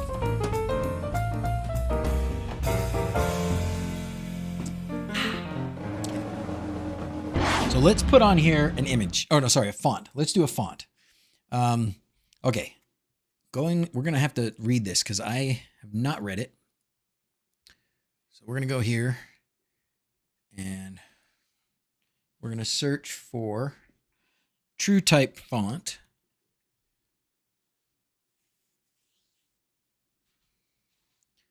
Free online tool. Use any true type font. Okay. Custom fonts. Dun dun dun. Wingdings. We're gonna use. No, you know what we're gonna do? We're gonna do the Middle Earth one. Upload any true type font file to the flash portion of your plate. If you want to use other styles than regular, like italic or bold, make sure you use a font which provides separate, optimized versions for these. You can upload and use multiple font files, but within a property, you can only select one font. So you can't have like a line of text and make it, just upload the font file name and make it a small file name. Okay. The JSON L code use the file name of the font without the extension and the desired font size added to it.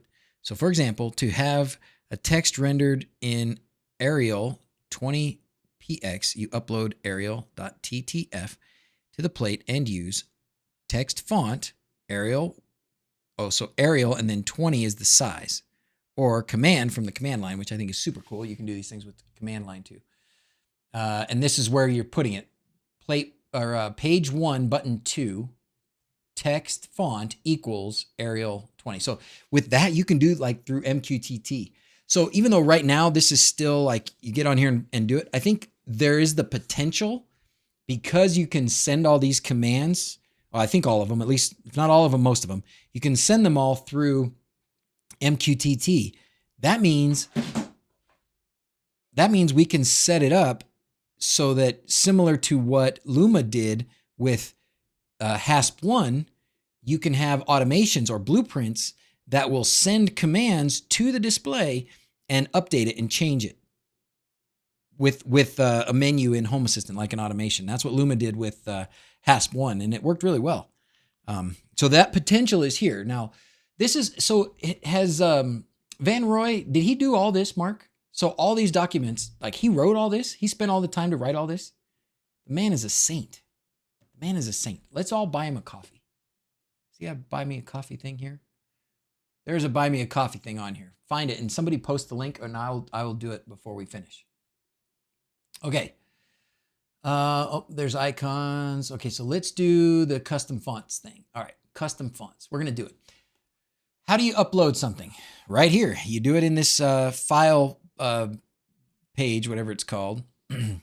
And you choose a file. So I'm in this case, I'm going to find, I got to find somewhere around here. We can look and see if I can find my, the ring bearer font. I don't know if it's going to look very good or not, but there should be a ring bearer font here somewhere in my computer. Sometimes it's easier just to re-download something. We're just going to, screw that. We're just going to re-download the ring bearer font. Ring bearer font. It's just easier to re-download it than it is to look for it on my computer. Please send him more coffee. Yeah, right? Send him more coffee so we can get some stuff done. Okay. We're going to grab this. Download. So it's just ringbearer.zip. I bet you it's already here, but we're going to do it again. Opening it.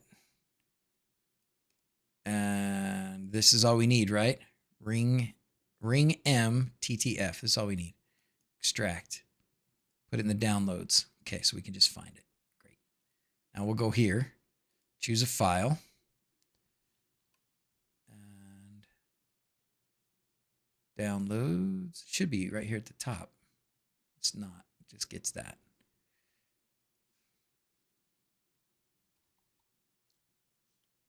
Ring. There it is. Ooh.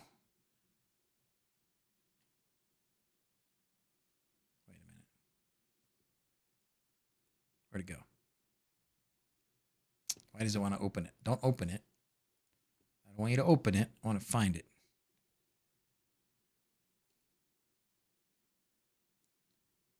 Okay. Not helpful. Where did it go?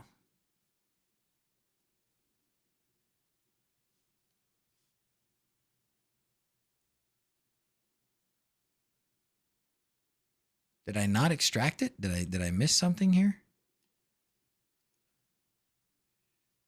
Just this. Extract to downloads. It says it's already there.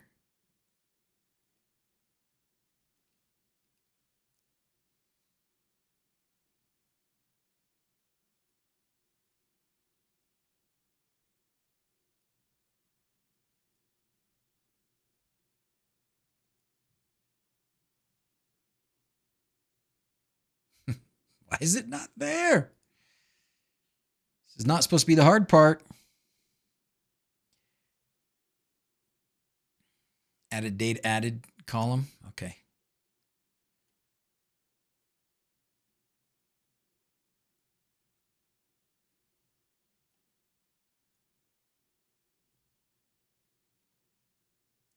Boy, this is so dumb.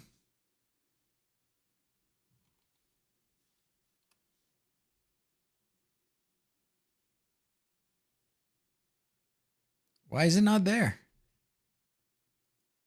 This is the stupidest thing. Because Windows searches in the zip files too. Okay, so it's only finding it in the zip file. And we're going to do this. We're going to move this to the desktop. Now it's on the desktop. You happy? Sheesh. Windows. Okay. I want to rename this though. I'm going to just rename this to just ring. Okay. Then I got to do this. Okay, grab it now. There we go. Ring. Open. And now I hit upload and it'll upload it here. And there it is. Okay. Yay. Yay. Lowercase the TTF as well. Oh, whoops. Maybe I can do it here. No. We'll see if it's going to work, I suppose. All right. So now we're just going to do, in fact, we can just change this one. I think we should be able to change it so that Suntun 1. No, let's not. Let's do something different. We're going to make a whole new line. We're going to go squiggly bracket and then enter and then quotes. And let's just look at this, make sure I get this right.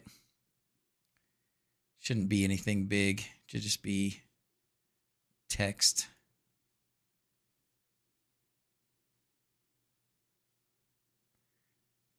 So label or just text. Is a label just a label, huh? Okay, well, we're going to go with label then. Text mode align. No, that's not right.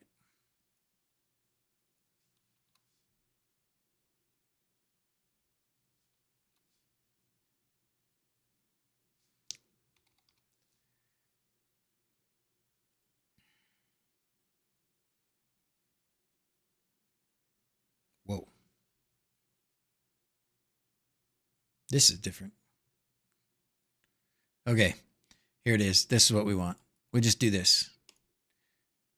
It's text underscore font, right? And then what size we want. Okay, so we're going to say page 1. Page 1, comma, enter. And then we'll give it an ID. That will be, what we already have an ID. We're going to call it number 11 for no good reason at all. And then we're going to have it be the object, OBJ, is going to be a label.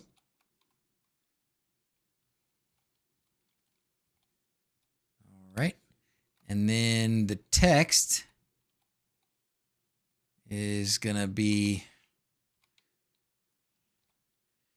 in a hole in the ground there lived a wHobbit. Okay. Comma. Oops, I need a comma after this one. That's not going to work if I don't have a comma there. Comma after that one. And then we're going to go text underscore font, right? Is that what it was? Font. Okay. And then we're going to go ring. and then whatever the size is, right? Ring 48. Okay, and that should be it. Mode expand. Ooh, okay, what does that do?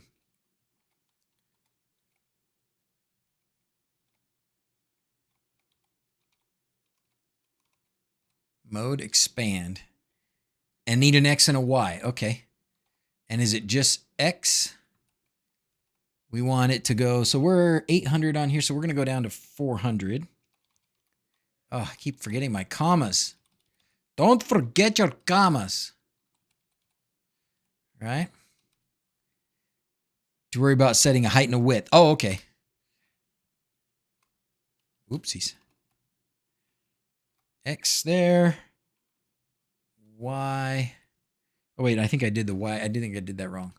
X is going to be from the left counting over. So we only want it to go over like, we'll go over 50. And then Y, we're going to go down like 400. So it's in the middle of the page. Okay.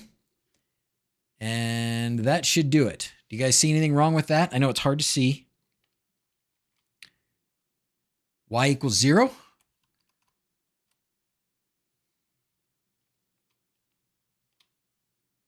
Well, Y0, that'll put it at the top or at the bottom. Send it. Okay. Clear pages. Refresh, reload pages. It's up at the top and it's not using the font. Let's go back. Oh, because I turned it. Well, still it didn't use the font. So let's go back to there. That's probably right. But does it it doesn't, what about scroll? It's because it's capital TTF. Okay. But it didn't, is there a way to make it, because this it was bigger than the screen. And so it like went past the screen and back, or you know what I mean? It went out past the screen, past the end of the screen. All right. So we're going to delete this. We're going to delete that. We're going to go here and we're going to rename this.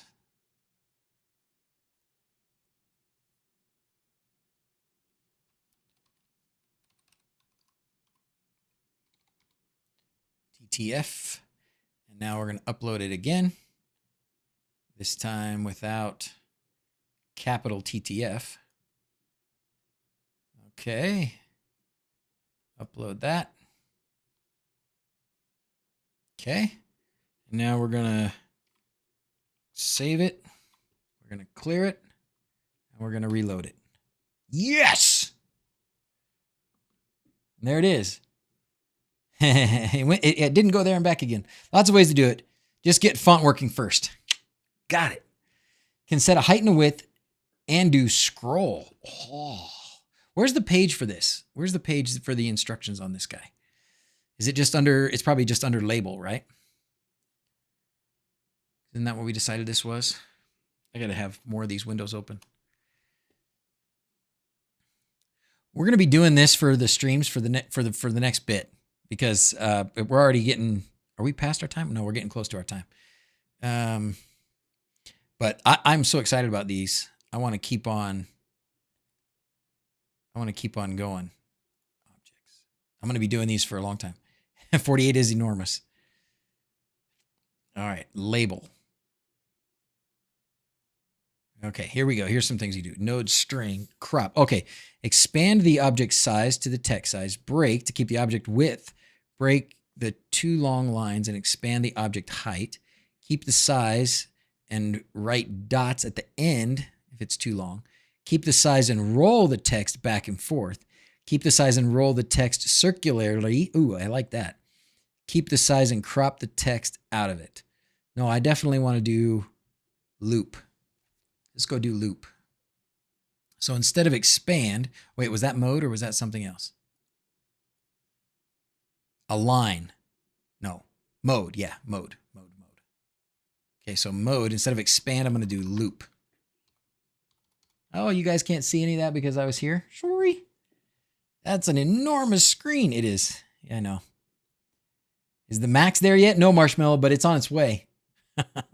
They told me it's on its way. In fact, we could check the tracking if you want. Because she sent me the tracking number. For those of you that don't know, Marshmallow Man is talking about the Elegoo Neptune 3 Max, which is their biggest printer, and it's coming to my place. Oh gosh, they made it really small. Look at this. So that kept it to the size. So now we have to do a height and a width, right? By doing this, you may need to set a height and a width. That's right. Mark knew it. Mark saw it coming. Okay, so now because I set that to loop, I need to set a height and a width. Width? So the height, since the font is 48, we probably need the height to be something like that, right? 50. And then the width, we want the width to be, if we're 50 from that side, this whole display, I don't remember what the exact dimensions are, but I'm sure I'm 400 and something. So I'm actually going to make the X more like 5 and then make the width like 390. I don't remember what it is. I think it's 400 wide. Okay, let's try that. So this is what you do. This is what you do. So you change some things and then you clear the pages and then you reload the pages and you see if you got what you want. And I'm a lot closer. You can see my cutoff by 390. So the screen must be bigger than 390. But there you go. I know I keep messing you up, Mark, because I turned it sideways, right? What does Jerry say? Then it wouldn't be cutting off. Let's see. 48 is enormous.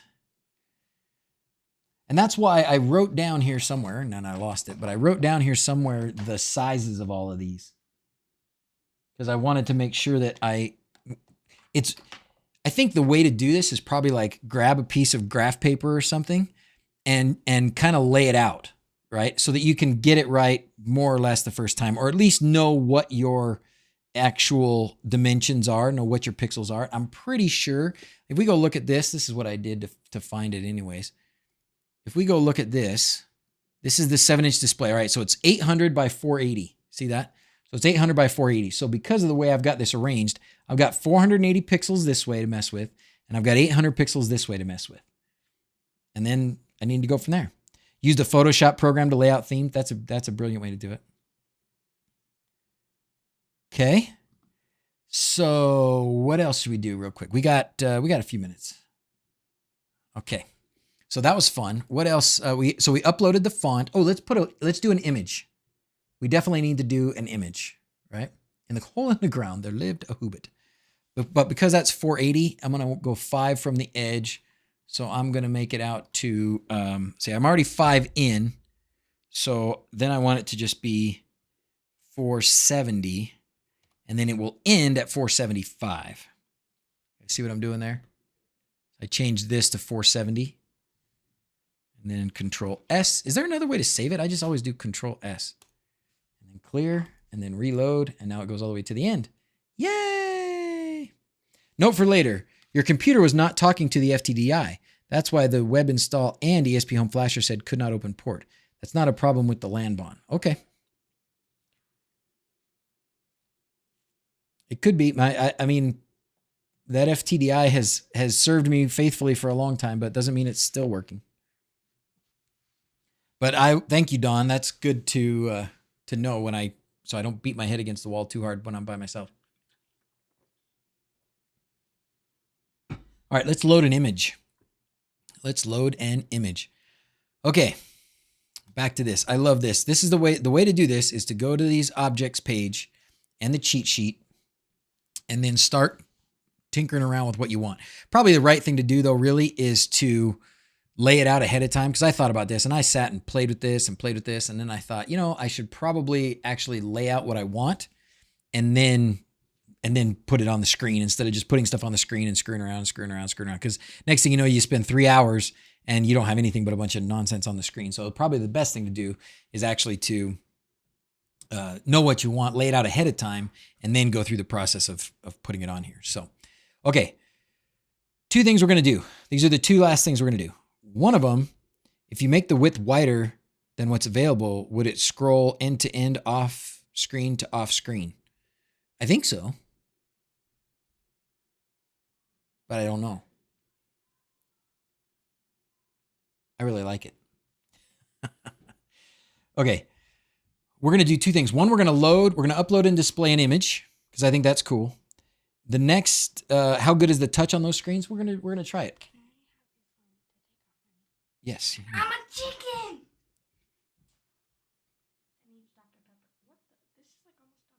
Whoa. You can refill it. Okay. I guess maybe we can do the ESP. I was thinking about doing the wLED thing. Well, maybe we can do it. Maybe we can do it. Updates on PermaTrack stock. Yes, MC Bob. In fact, so thank you for asking me. Sorry for we're going to distract everything for a second. PermaTrack stock. We did get, well, I shouldn't say we did get. We went through inventory and we still have some, we had to do a bunch of shifting around because we had some damaged boxes, but we had good tracks. We had to put them in new boxes, blah. The bottom line is we do have track. I'm your favorite, right? This guy is falling. We do have track, and it should be posted on the website very, very soon. Very, very soon. I can text.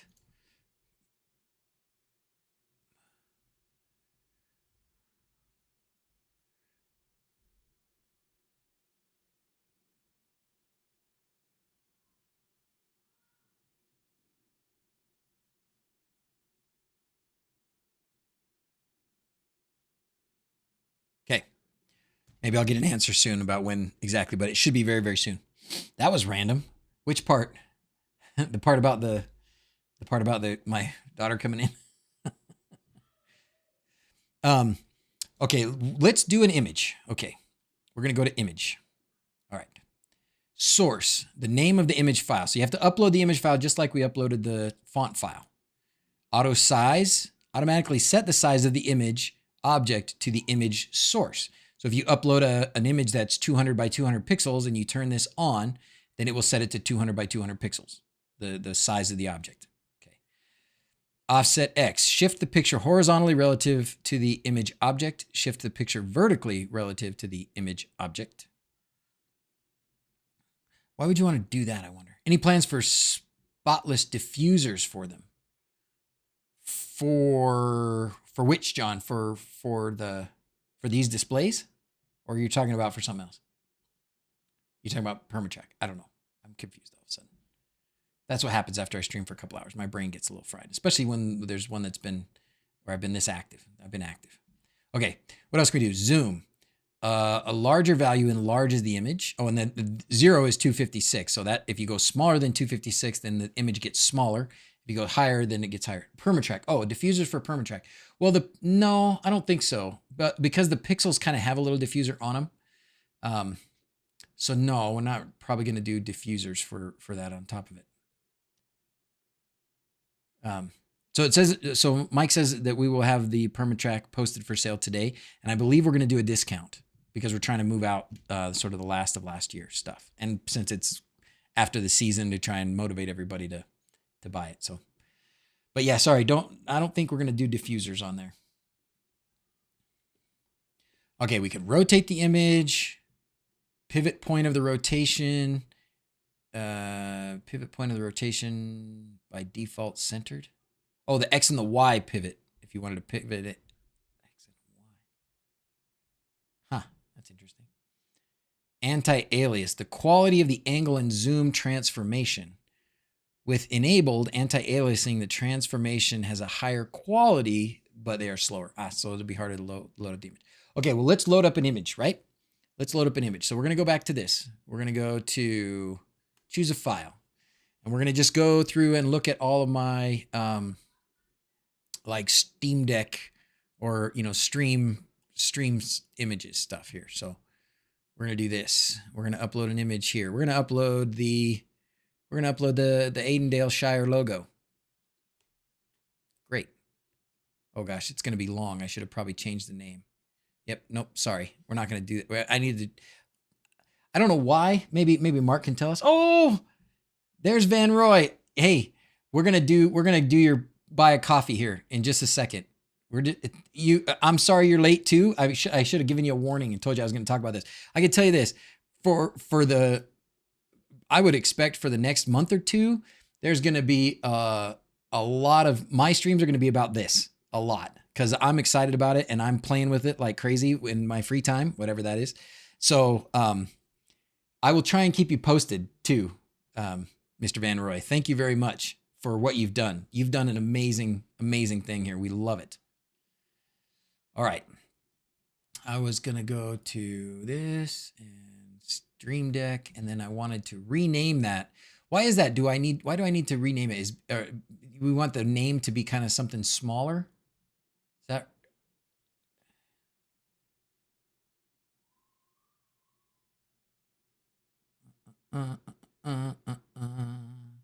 okay. I'm going to make a copy of this. Just copy, and paste. And then I'm going to rename it. And I'm just going to rename it to Aidendale. No capitals. Okay. Great. Now that'll upload. Now I'll go here. Keep losing track of everything. Oh yeah, there it is. I'm going to choose a different file. Oh, yep. Somebody want to boot that bot? Somebody want to boot that bot?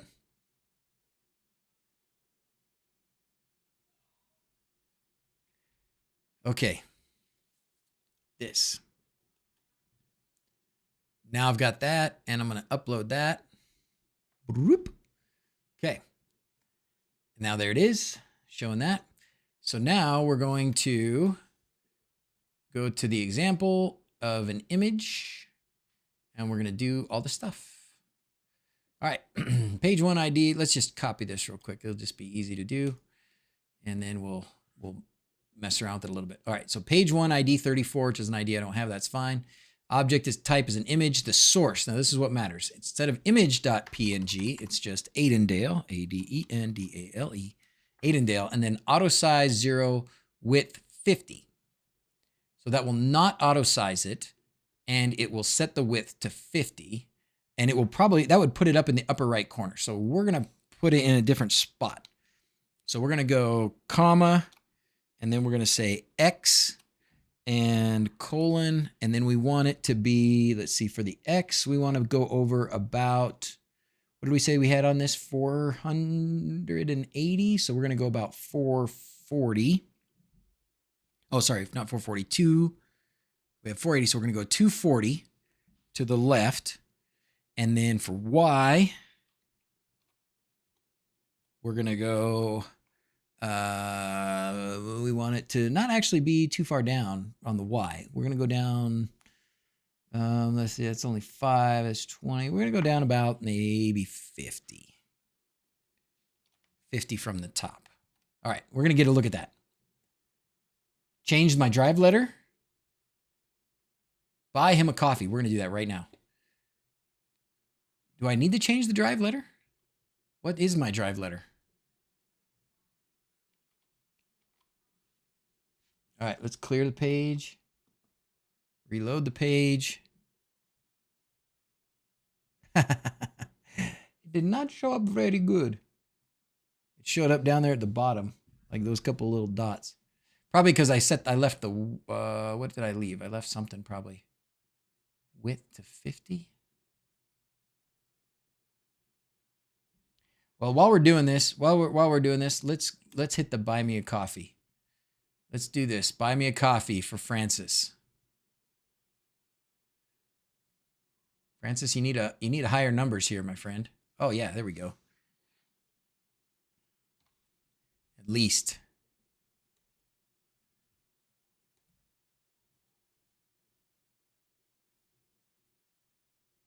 Google Pay. Okay, I'm gonna go off the screen here. All right. Because I don't really need everybody getting my PayPal. I do? I need the full path? Okay. Boom, boom, boom. Oh, that was easy. Yay. Thank you, Francis. Okay. Everybody buy Francis a coffee. Everybody buy Francis a coffee. He deserves it. You've put so much work into this, man. It's amazing. All right. So my path is wrong.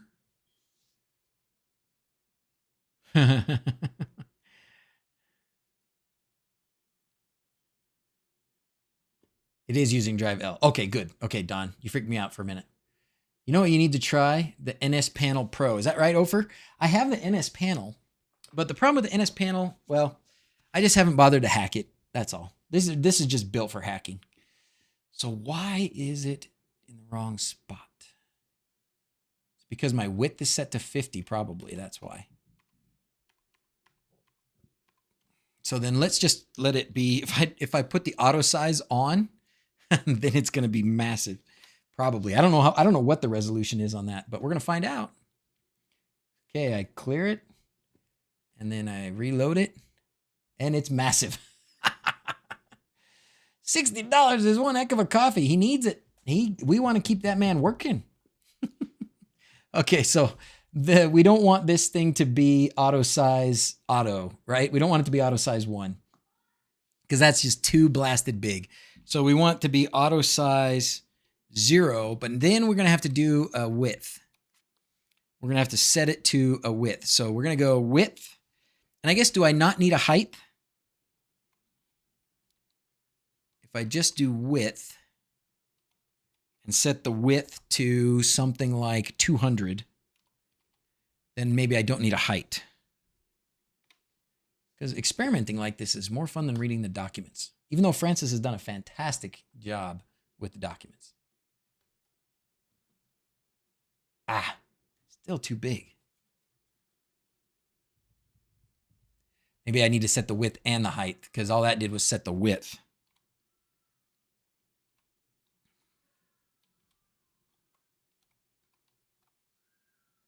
Getting these images right is very, very importante. How high do we want it to be? Probably, if that's 200, then we probably want it to be about 200 also. Maybe 250 because it's a little bit wider than, a little taller than it is wide.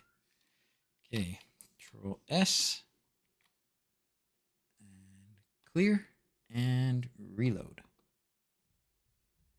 And now it's gone because I must have messed up. What did I mess up? No scaling in the ESP. So it will just trim it. Oh.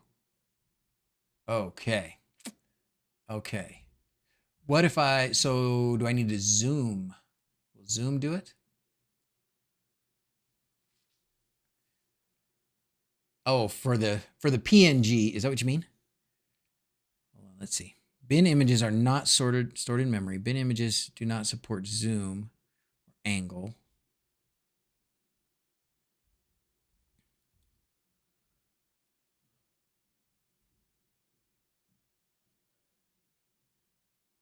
So do I just need to have it be the right size? I just need it to be the right size, huh? So let's go back here then, and we're going to make this, because I think it might fit. We're going to make it X0 and Y0. And then we're not going to crop it. So that's what that does. So the height and the width just crops it. Is that what you're saying? Basically. Zoom and angle can work, but rather slow. Okay. So the best practice, according to Francis, Francis knows all this stuff. But the best practice is to just get your image the right size. So go to whatever software you like, GIMP or something like that, and just make it a smaller size image, right? But in the meantime, we're going to make it massive. And then an important thing to know, if we wanted this to be at the bottom of all this stuff, we would clip it out and put it way up here. So this would put it behind, by putting it up here, we're putting it behind the gauges and whatever else we put.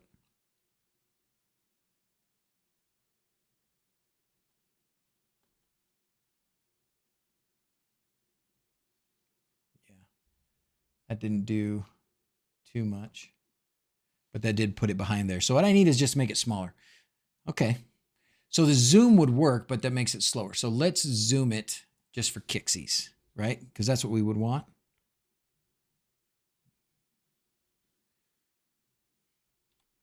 I'm gonna have to go in a minute.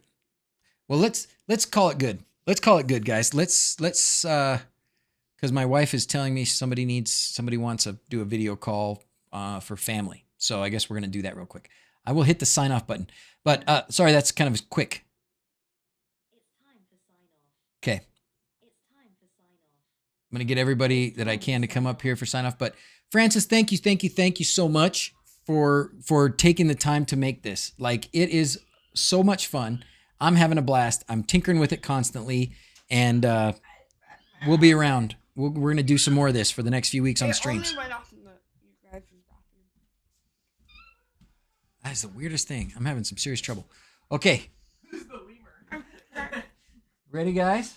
Oh, I love that. I love that shirt. Boy, everybody squeeze in. Here, you want to do it this way? Wait, let's do this. Hold on, watch this. We're going to do this.